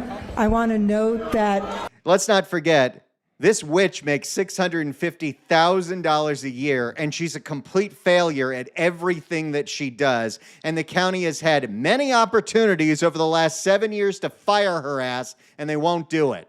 That's a lot of money for brooms and cauldrons. That's all right. That's all we can do. Today, we're here because we want to do our very best to be able to understand where we failed. This is the first time I'm hearing, to be honest, that the medical system response was not good. Oh, come on. Seriously, who told her to come to this meeting? Wasn't it her office that also put word out saying that breathing in the toxic fumes is perfectly fine? Yep. That the clinics, and I want to thank the clinics who were here, were actually providing the kind of care that residents needed. You just heard an eyewitness account. They were giving people Tylenol for having toxic-filled lungs. Put some ice on that. So if that didn't happen, right, I hear you. I hear that it didn't happen, and we will go back and figure out what we need to do better so that that's no... Don't worry, when this place burns down next time, we'll be on it. Maybe not. No longer the problem. I do also want to say that we agree with you about the relocation benefit. That has to happen immediately. Has to happen? Are we getting Valley Girl Barbara Ferrer? It sure sounds like we're getting a little bit of Valley Girl Babs. The evidence is like crystal clear on that. There are a lot of people here who have been asking to be relocated while this situation plays itself out. And I think you're going to need more than 45 days at an Airbnb. This thing is not going to be clean by mid-August. And by the way, the robot presentation, which we've all known from Barbara Ferrer is her style, it doesn't go well in an angry community meeting where people are already sick and pissed off and cursing everyone out. I don't like wearing a mask. I find it annoying. Anxious to hear what Lineage was offering. We issued a directive to Lineage on June 29th telling them to offer relocation. We knew from other experiences with other fires just a year and a half ago that people need to be put in places where they're going to be safe and where their health is actually going to be something that they can strive for. So I want to note that Boy, she always wants to note things. She has the weirdest way of speaking, and doesn't matter what situation it is, she cannot speak like a human being. Why is this the person in charge of our public health system in the largest county in the country? We could probably get someone with an actual MD to do it for less. Well, and the guy sitting right next to her is Dr. Muntu Davis, who is the health officer who signed all of her decrees back in the COVID days. He's the actual doctor. He makes less. Lineage on the 29th of June to offer those relocation benefits. So we're working hard to make sure that happens. I hear it didn't happen. I hear you. Yes, everything that you've promised, the health clinics, the relocation, it has not happened. So you're full of shit, Barbara Ferrer. Feels good to say that. I bet. I hear you. But by the way, there's nothing more patronizing than me. I hear you. I hear you. I hear you. Now, I'm not bilingual, but it does sound like she's getting cursed out in Spanish. Again, reasons why we could not play this on the radio show.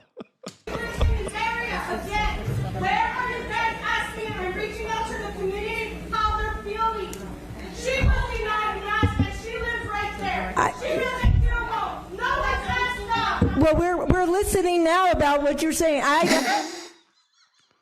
Was there a woman in a green tank top flipping her off? Yes. I didn't hear there were problems with masks. Okay.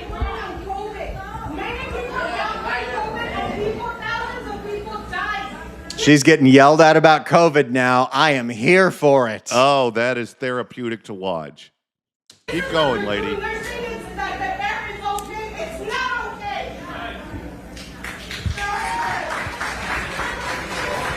And that woman had the mask, by the way, around her neck, which is the proper way to wear it.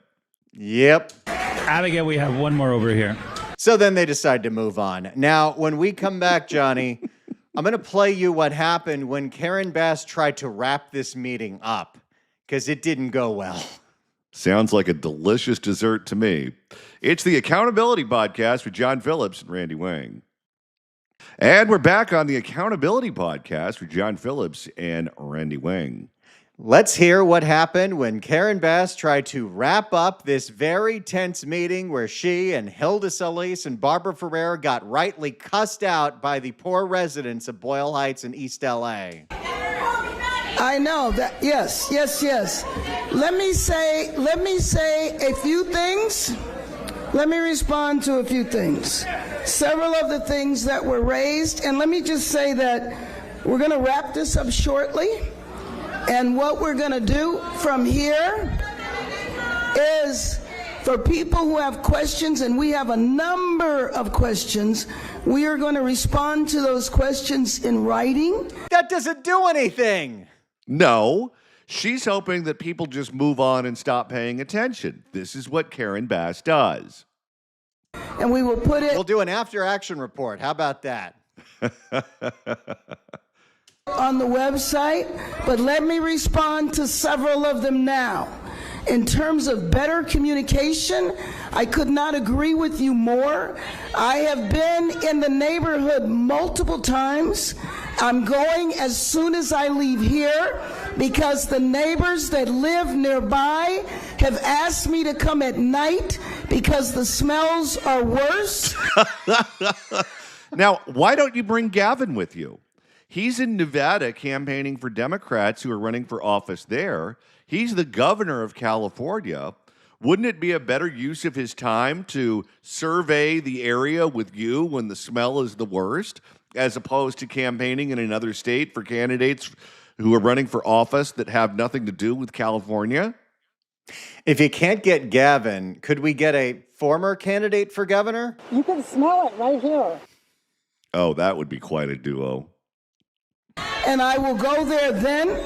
I do believe that the best communication is talking directly to the people in the neighborhood, and that means going door to door in any neighborhood that wants. Another thing that the residents in this majority Latino community were pissed off about with this town hall meeting, they didn't have any speakers that were native Spanish speakers, so they did not even try to do a presentation in Spanish for these people. Wants us to be there, we will be there. Relocation is available for people who live directly in the neighborhood, and I absolutely understand that relocation, in my opinion, needs to go on for at a minimum 45 days, which here's... This is not getting cleaned up in 45 days. They're cleaning up maybe 1 million pounds a day, and there's 85 million pounds. Even an LAUSD graduate can do that math. To the commitment and the demand that we are making on lineage, that this area has to be cleaned up within 45 days. The people who have raised whether or not this is environmental discrimination, in my opinion, are in the inner city neighborhoods where I have grown up and spent my life. Oh, we're making it about race again. That's all she knows how to do. That is all this woman knows. It's the only place you find industrial right next to residential. I have called for a complete evaluation in this area, in South LA and in the San Fernando Valley, where these industrial places are located. We need to evaluate them for their potential for environmental problems. And we need to prepare for those facilities that might need to be closed. They will be evaluated, and the community will participate in that decision. That means nothing. No, she's a one-trick pony. And you look at the failures in this city, whether it is in Boyle Heights or what happened in Pacific Palisades, which was an affluent white area, and there are commonalities that exist in both disasters. And that is, when given the opportunity, the city drops the ball. The city doesn't know how to do the basics. They don't know how to throw the ball, catch the ball, hit the ball. Well, if you don't know the fundamentals, then anytime you get hit with something that is not right down the plate, you're going to fall flat on your face. And that's what they did in the Pacific Palisades. They learned nothing from it. All they did was blame everyone else. They blamed that one on climate change. And now they did the exact same thing in Boyle Heights.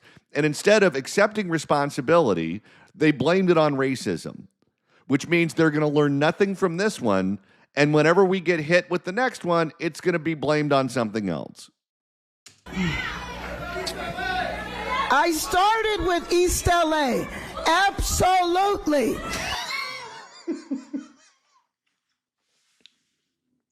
The first evaluations will begin here. We're going to have a contest as to who can yell the loudest. She is so pissed off. Oh, she hates every minute of this.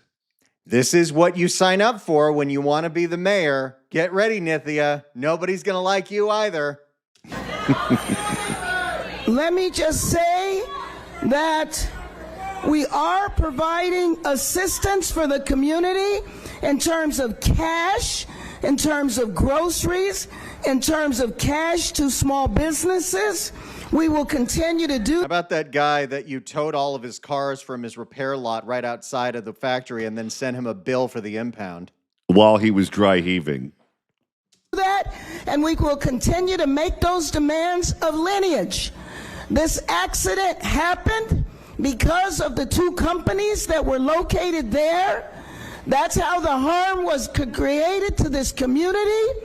And I can tell you on behalf of the other elected officials that are here, we are going to fight like hell to make sure that this community is made whole, that healing takes place. I like that she kept saying we're making the community whole, and then a couple of days later, they had to put a giant hole in the ground because the water main broke. Well, I guess technically she was right. That people who have lost their income or have had health impacts will be dealt with. Wait, I thought that the air was perfectly fine to breathe. Why are their lungs filled with fluid? Karen? That is what and by the way, we can't do any of this without you being involved, and everything we have done so far has included the community organizations who... That's not the people. We're back to the NGOs. That's the grift. Have guided all of the policies that we have introduced and the services that we have provided. I want to thank you very much for coming out today. I want to say for those people who were trying hard to listen, we will follow up with you and we will respond to your questions, all of them, in writing. We have time. Like 6 months from now. City of LA is known for being right on top of things. Time for a few more questions. We will take 5 more questions and then we are closing out. Thank you very much. 5 more questions. That's a mistake. That's what I was waiting for. That was the moment where I knew, we really can't play this on the radio.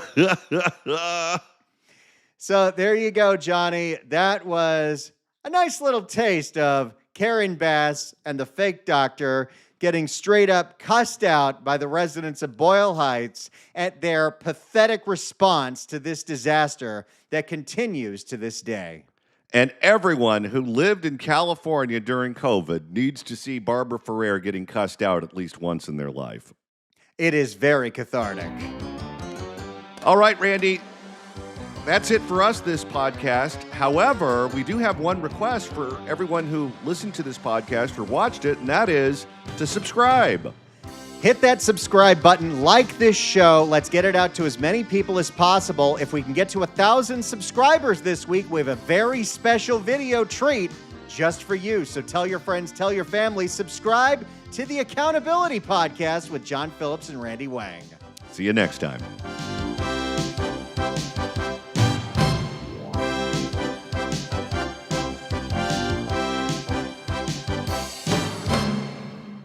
mean, it's not just about money. It's about damn accountability. It's about accountability. The bureaucracy is real. Because at the end of the day, we want to hold people accountable. Accountability, accountability, accountability. If you break these laws, you will be held accountable.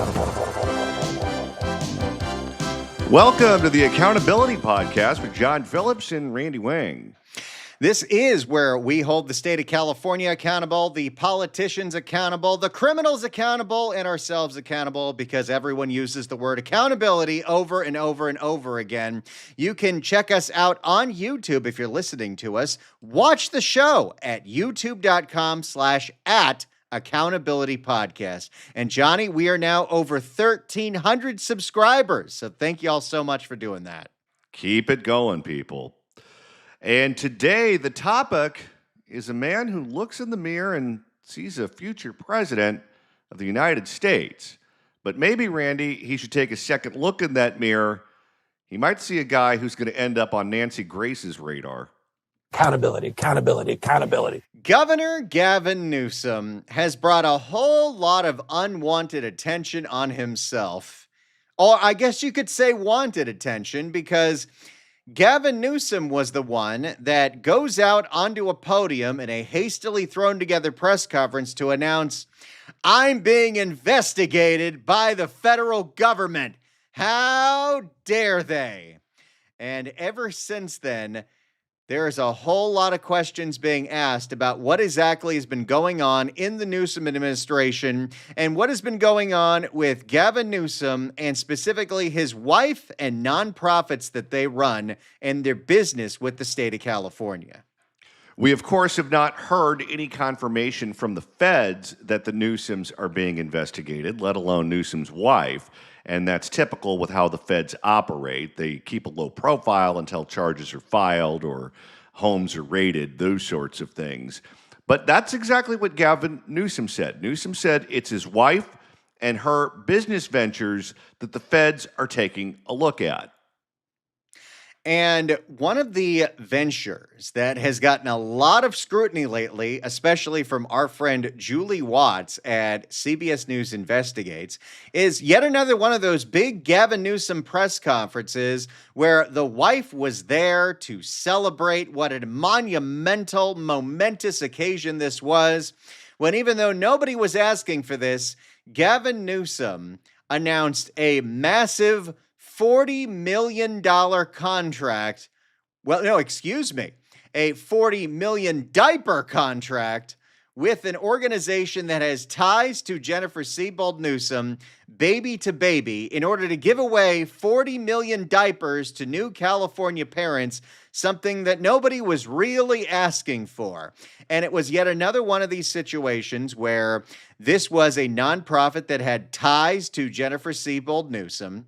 And there were all kinds of questions as to where exactly did this idea come from, and why did this organization get the contract? And the Newsom administration, the most transparent administration in California history, has been slow rolling those details ever since this press conference all the way back in May to give out the diapers that no one was asking for. And to be clear, these diapers were meant for children who live in California, not adult diapers for Joe Biden in case he goes to meet the Pope again. This, of course, is one of several questionable things that have been going on in the Newsom administration. We have all kinds of reports of the last few weeks that someone in the administration was wearing a wire, potentially to get information on Johnny, Gavin's former chief of staff, who has now pled guilty to all kinds of corruption, Dana Williamson. That's right. The woman is named Podesta, and she was wearing a wire for quite some time. A number of people in Sacramento were notified by the feds that they might have been recorded during their correspondence with her.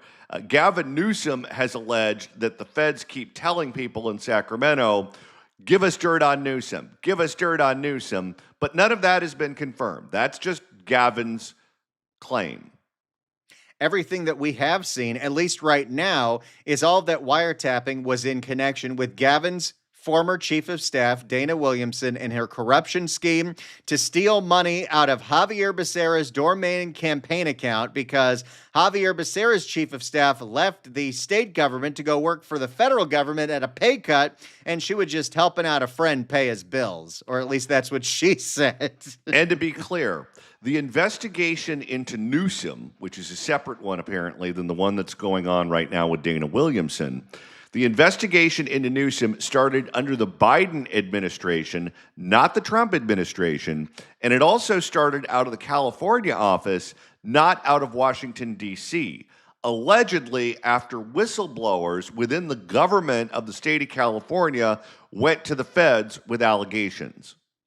There were all kinds of whistleblower complaints specifically related to behested payments, a scheme where an organization can get some FaceTime with the governor if they donate to the wife's charity. Or you have all kinds of questionable situations where the wife's charity that makes these movies gets these movies, like a documentary about male masculinity, that gets shown in California schools. How is that ethical? Nobody knows. But Johnny, let's take a look at the latest update in one of these crooked contracts, specifically Gavin's dirty diaper deal, because over the weekend, one of our favorites, Julie Watts, finally got some answers on the bidding process for this, and it turns out there wasn't a bidding process for the diaper contract. Sounds like COVID 2.0. For more on this, we go to a special report from Julie Watts in CBS California Investigates. Went through a competitive bidding process and she formatted this for mobile first, so we're getting the vertical version to show to you. Here we are. And here we are, back with several new developments in our Diapergate investigation. Spoiler alert, there wasn't actually a competitive bid process. Okay, so Gavin, at the press conference that nobody asked for to announce this massive contract for diapers, which experts will tell you that parents don't need that many diapers, 400 diapers, because the kids grow real quickly. He said it was a competitive bidding process, and it turns out it wasn't. And part of Gavin's calculus is that he now assumes that the only reason people pay attention to him is because he might be a Democratic candidate for president. So they'll focus on the national subjects that he weighs in on. They'll focus on his mean tweets towards Donald Trump. But anything regarding California public policy is something that a small group of people care about, but no one else does. So he can do or say whatever he wants. Now, if you're just catching up, Gavin Newsom is taking $20 billion of your money, be distributing 40 million free diapers. You see, California is giving away free California co-branded diapers. You know, I have a quick question. With the Taco Bell cyclosporiasis thing that's been going on, can we actually get those diapers for everyone in the state and not just the babies? Don't give him any ideas. Through a multi-million-dollar state contract with a nonprofit Baby to Baby, an organization with existing ties to both the Newsom administration and his wife. And even sits on the board of her California Partners Project. Now, we've been trying for months to get a copy of. So there's all kinds of fun little friendships going on here, where the head of Baby to Baby sits on the board of one of Jennifer Newsom's charities. The California way. Of that contract and the competitive bid scoring sheets. The state waited 24 days to promptly notify us that it would need another 28 days to get us a copy of that contract that the governor announced nearly 2 months ago. He's so transparent. And keep in mind, he not only claims to be transparent and claims to cooperate with requests like this, he's also legally obligated to provide these documents according to California state law. Competitive bidding process. In the meantime, I went down a bit of a rabbit hole this weekend, digging through budget bills and contract databases and hours of hearings. The optics of this vendor is not good at all. And we discovered Went through a competitive bidding process. the $6.2 million contract is actually non-competitively bid. And Baby to Baby has at least 2 previous no-bid contracts. That's how the relation. This is how California works. There was no competitive bidding process. We decided to make up a problem to give a bunch of state money to our friends' organization. Of course not. All you have to do is say that it was a competitive process, and usually people accept that and move on. with baby to baby started. People except for Julie Watts. But then the conversation. Why does it matter? Continued. What more could we be doing? This is how the budget subcommittee chair described it in a hearing shortly after Newsom made the baby-to-baby announcement. A process that does not have oversight and full transparency. You see, California state contracts have competitive bidding rules. The state must publicly advertise and award the contract to the highest score or the lowest bid. Legally, losing bidders are notified and they have a right to protest. There's so much money in these government contracts that there is so many ways that you could unethically enrich your friends. Look what happened to now former superintendent of LAUSD, Alberto Carvalho, in that investigation, which apparently is tied to a $3 million contract from LAUSD to develop an AI chatbot that teaches you algebra, which, by the way, never got finished, but went to his friend's company. There's so much money that you can steer. That's why you need to have a transparent, accountable process. Well, people also forget how large the state of California is. We're not like other states. We're not like North Dakota or South Dakota. We're the size of Japan. So when the state buys something, whatever it is, whether it's diapers or pencils or Coca-Cola, those contracts are worth a mint just because of the volume that we buy. So all you need is a couple of these, and you can enrich everyone around you if you don't want to play it straight. Few legal exemptions to the competitive bid requirement, things like a state of emergency or when only one company can make a product. Okay, now that is interesting because, John, let's go back to the COVID days when Gavin was affectionately known as the warden, and we were under those state of emergencies. Remember when Gavin Newsom announced all of this state funding to a non-competitive bid to a factory in China to make us masks? Oh, yeah. That was back when the legislature gave him complete power over the state of California. And we spent so much money that went straight to China. I don't even know if we ever got the masks. And the company that developed the masks was a company that did not develop masks. It was BYD, an electric car maker. Strange deal. But in this case, it was one sentence buried in the state budget that exempted the contract from competitive bidding, review, approval, and public posting. It allows you to essentially engage in negotiated contracting outside of state rules. That's how the administration described it to state senators. The state simply posted a preliminary request for information, or RFI. 15 organizations responded, and the state picked baby to baby. We had nonprofits, we had diapers. So they've written their own rules in how to skirt the process so they can steer money to whoever they wanted to. And again, this was not a problem that people were out there in the streets protesting about. We need more diapers. This looks like a diaper slush fund if I've ever seen one.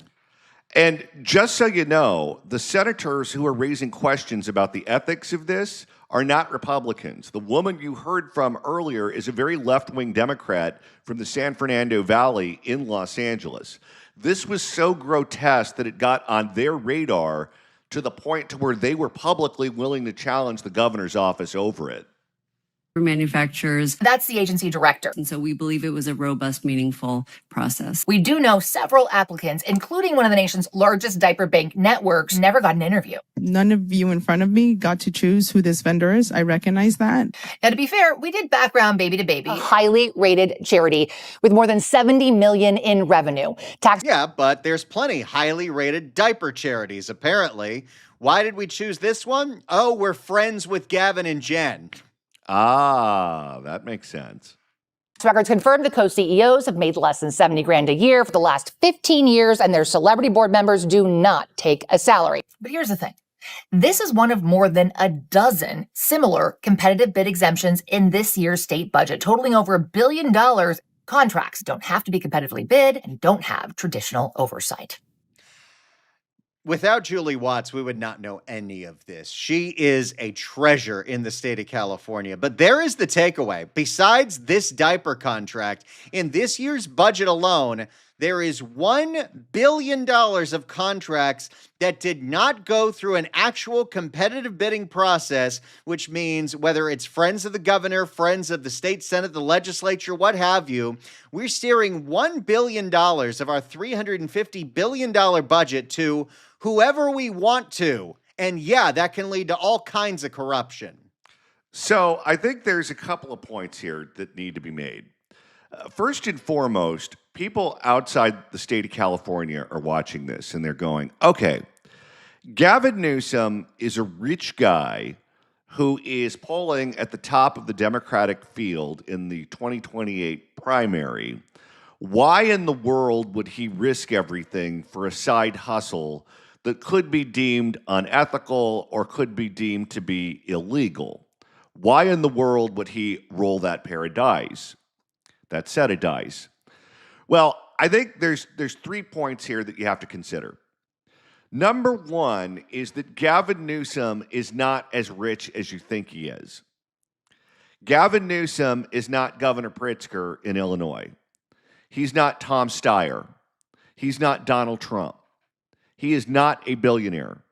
He is not a guy who has unlimited amounts of money to spend on his personal behalf, on his political behalf, on his nonprofit behalf. He doesn't have that ability. Does he have more money than the average person? Yeah, of course he does. Does he have money to, or have access to moneyed interest within his social network? Of course. The Siebels are very, very rich. Jennifer Siebel comes from a rich family, but the family has the money. She doesn't. And you go, okay, well, Newsom has access to the Gettys. The Gettys were the ones that financed his company, Plumpjack. They were the ones that financed his political campaigns all the way through, from the time he was on the Board of Supervisors in San Francisco to governor. Yes, that's true. But they have the money. He doesn't. He is in their orbit. He is in their social network. But it's not like he can just tap into that bank account for his kids' private school tuition. It's not like they can tap into the Siebel bank account for their lavish vacations or their opulent home. That's not something you do when you have rich people in your orbit. Yes, they're willing to invest in your campaigns. Yes, they're willing to invest in your companies. But it's not like they put you on the deed to their house or they give you access to their checking account. So just because you think he's wealthy doesn't mean he has the money he needs to support his lifestyle. So maybe in his case, a side hustle would make sense. The other thing is, when you look at who is supposed to keep an eye on this, when you look at who is supposed to be minding the store, the California Department of Justice is at the top of the list. Who is in charge of the California Department of Justice? A guy by the name of Rob Bonta, who was appointed by Gavin Newsom to that post. He is also a guy who is ethically questionable, to say the least, because, Randy, there's a separate FBI investigation going on right now in the city of Oakland where Rob Bonta was the assemblyman before he became attorney general. And Rob Bonta, or as he's known, Bob Bonta, spent $500,000 of campaign money on attorneys to, quote unquote, assist the FBI into the investigation into former mayor Sheng Tao. Absolutely, absolutely. And her benefactors, who were also his benefactors, the Dong family from California Waste Solutions. It's really hard for me to understand how you're completely innocent when you're spending $400,000 to $500,000 on attorneys to assist you in those depositions. The third thing that you have to take into consideration is, okay, if the attorney general won't investigate, the legislature always has the ability to investigate. Well, the Democratic Party has a supermajority in both houses of the state legislature. In addition to that, in California, we have term limits. 12 years is the maximum amount of time someone can spend in the legislature. That's 6 terms in the Assembly, 3 terms in the Senate, which means there's a lot of churn going on there. There's a lot of politicians who are looking for appointments. They're looking for jobs. They're looking for someone in politics who can help them get to the next level. And that is what Gavin Newsom has. That is the power that he has over the legislature. They're playing in the minor leagues. He's playing in the majors. He might be the next president. So if you're a termed out assemblyman or you're a termed out state senator, you don't want to be on Gavin's bad side. You want to be invited to all the parties. You want to be considered for appointments. You want to be taken care of. You want his endorsement when you run for higher office. He has the ability to do all of those things. And if you investigate him for corruption, you are persona non grata. So they don't do that. They're not the ones looking into Gavin's alleged corruption. It's the feds who are doing it. So when you factor that all together, yeah, it makes sense that Gavin would be looking for extra money. Yeah, it makes sense that the California Department of Justice would not be looking too closely at what Gavin's doing. Yeah, it makes sense that there's no oversight at all coming from the legislative branch of government. And when you add it all together, what you end up with is you end up with a situation in California where the government spends a ton of money and no one's minding the store. And if no one's minding the store and you're Gavin Newsom and you feel bulletproof, why not do whatever it is that you need to do to take care of yourself? And it becomes real easy to do things that are unethical and maybe even illegal if you think no one's watching you. And right now, that is what people are looking at in terms of this investigation. And if you're Gavin Newsom, this could not only cause you problems back home in California, it could not only cause you problems with the feds, this could derail his presidential campaign. This could be the issue that causes Democratic voters to say, after what happened to Graham Plattner in Maine, after what happened to Eric Swalwell in California, this guy seems too risky. And if this guy is too risky, maybe we should go in a different direction. It's worst case scenario right now for Gavin Newsom. The timing couldn't be worse for him. Because earlier this year, you look at his poll numbers in that primary, and he just kept moving up and up and up and up and up. When he would fight with Trump, when his book came out, with the various podcasts, all of the news that he was creating, he made himself look like a fighter to Democratic voters, and they liked that. They responded well to it. But now he looks like someone with a million skeletons in his closet. And if he looks like someone with a million skeletons in his closet after they've been through what they've been through this primary cycle, that may put him in a position that leaves him out of the money in the Democratic primary for president. When we return, Randy, we'll find out just exactly what his wife has to say about this whole thing, because she has weighed in publicly. And it did not go well.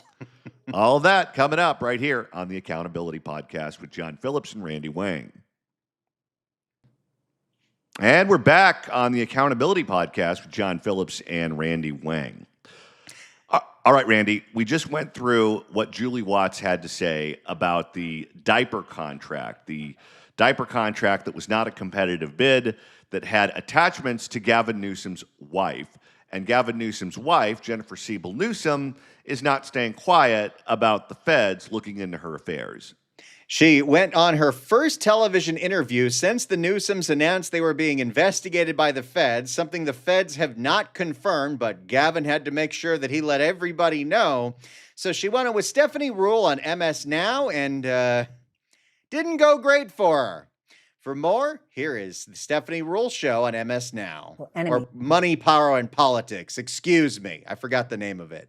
Joining me now for her first interview about this investigation is Jennifer Siebel Newsom. Jennifer, I'm so glad you're here. This is an ordeal. Do you have any more information about what exactly the Justice Department is claiming to be looking for? No, this is a fishing expedition. I mean, this is typical Trump fashion. Go after your enemies. And so you'd have to ask the DOJ. But the irony is that this all happened as I was premiering my latest documentary, Misrepresentation. Oh, my God. She's going to try to turn this into a promotional tour for her movie? Yes. Jen Newsom hasn't made a whole lot of headlines over the last 7 years, but just in the last year, people have really started to pay attention to just how strange she is. And of course, we all remember during a press conference where the state of California was going to bail out Planned Parenthood, and the governor was being asked questions not related to that, because that's the only time when you're a reporter like Ashley Zavala, you can ask him questions. She made a whole lot of waves when she grabbed the microphone and started chastising the almost exclusively female reporters in the room for ignoring the Planned Parenthood issue and asking the governor about other things. And she always, like Gavin, is moving around and has the hands flying during the interviews, like she's practicing karate or something. Rise Up, which looks at the myriad ways the patriarchy, conservatives now playing in your local children's 8th grade classroom. Threaten, intimidate, and try to silence women who speak truth to power. And the irony of all ironies is that life in this instance is imitating art, and it's here in front of us under Trump's leadership.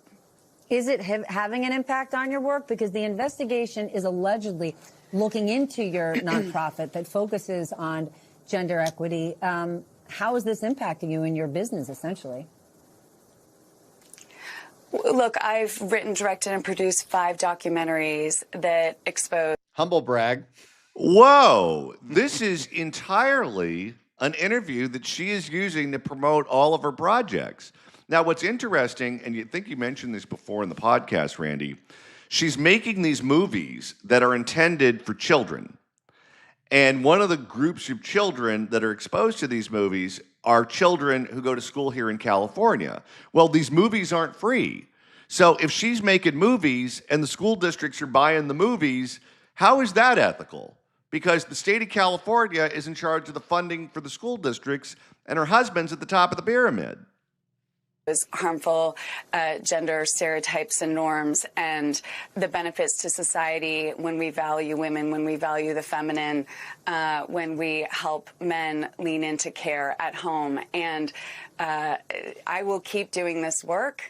I am very proud of the work that I do. We're making... Do you think anybody would pay attention to any of these documentaries if she wasn't the governor's wife? Nope. An impact in the world. The world is better off when women are supported.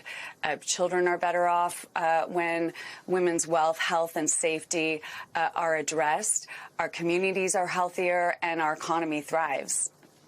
The Trump administration has been using the Department of Justice, it's no surprise, to launch investigations and prosecutions of people that the president sees as his political opponents. But is it true that this investigation started during the Biden administration? Deer in the headlights. That right there is the $64,000 question, because it's true. And not a question that Jen thought she would be getting from Stephanie Ruhle. Nope.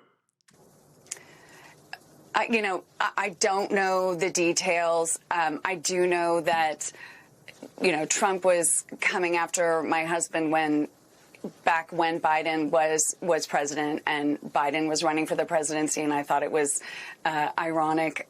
So I'm real confused now. What timeline is she in? No, that's a non-answer. The question was, did this investigation start during the Biden administration? The answer, of course, is yes. She said, I don't know, and Trump doesn't like my husband.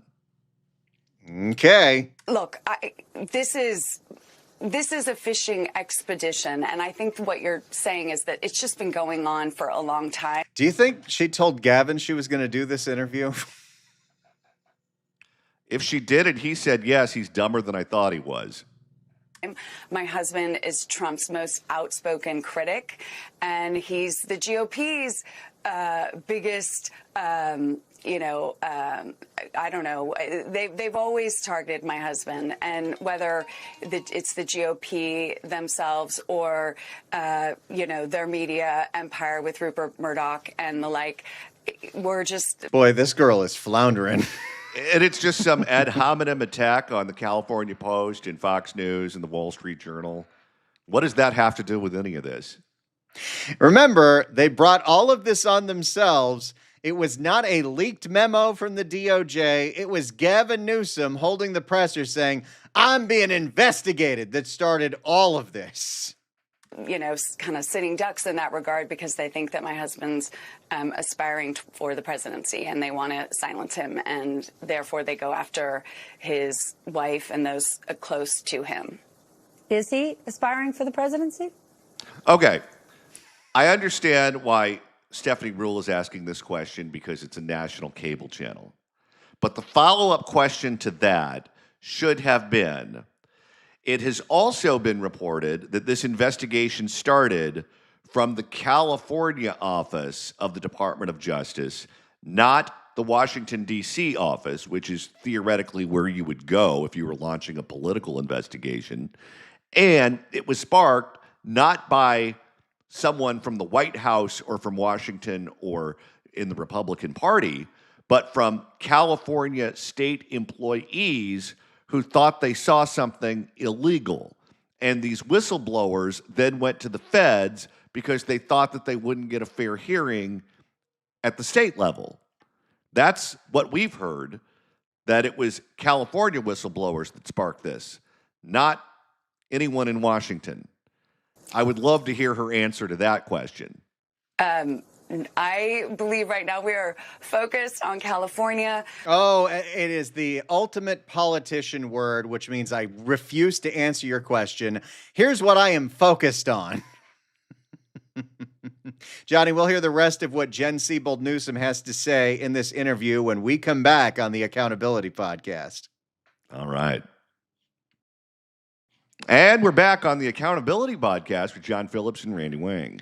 Let's hear Jen Siebold Newsom's non-answer to if Gabby is running for prezi. We've built a foundation. I've been focused on women and children and communities. I'm really proud of the work we're doing to close the women's wealth gap, the women's wage gap, to get women on public company boards. This is a run out the clock kind of answer because these segments are usually only 5 minutes. You know what? She's a pretty lady. She has a background in Hollywood as an actress, so you would think, okay, she would be good in interviews like this. Well, guess what? She's not. Proud of the work we're doing with our Cal Kid and Cal Savers accounts.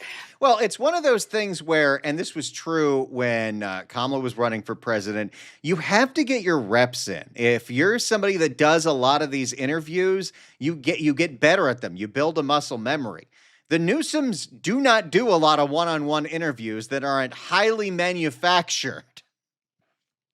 Before Trump accounts and the financial literacy that's being mandated in all high schools. I'm just, we're trying to set California up for success. We are the 4th largest economy under my husband's leadership. California GDP has surged 40%. It's higher than Germany and China's, faster than the U.S.'s GDP growth. It's really exciting to be in California. Diversity is our secret sauce. It's what my husband and I stand for and represent and champion. And so I guess that smile from Stephanie is, I'm not getting an answer, am I? Oh, no. And you can tell that Stephanie thinks she's an airhead, too. Stephanie's also like, I miss doing nights. In that regard, we're a threat to the GOP, but right now we're focused on California, and we're focused on saving our democracy because clearly we have an unhinged leader who is coming at his political enemies. Even though this investigation was started under the former administration, which was Gavin Newsom was Biden's biggest supporter. Yeah, buy a calendar, lady. And trying to intimidate us all, sow fear, distrust, and chaos. And we have to right this ship, not just in our country, but for the world. The world is looking at us going, what is going on in America right now, or in the United States of America right now? And they're extremely concerned, and it's destabilizing. And so we have an opportunity to right the ship, again, not just in California, but across the country, and save our democracy. Jennifer, thank you so much for joining me this morning. It is great to see you. I appreciate your time. That didn't go well. And this is why criminal defense attorneys tell their clients not to speak. I feel like these stories about the Newsoms aren't going anywhere anytime soon, whether it is the crooked diaper deals that are being talked about thanks to our friend Julie Watts, or the Newsoms themselves bringing all of this attention to the strange situations that the state has been put in with the nonprofits that the Newsoms are affiliated with, and all these movies that Jen is getting paid to produce for the state of California. This story's not going away anytime soon, Johnny. Nope, this is just the tip of the iceberg, and we'll have more on this in the coming weeks ahead. Thank you so much for watching this edition of the Accountability Podcast. And Randy, it would really mean a lot to us if you would subscribe to the podcast. Go to youtube.com/@accountabilitypodcast. Hit subscribe. You can watch all of our shows right there. All right, we'll see you again next time right here on the Accountability Podcast with John Phillips and Randy Wang.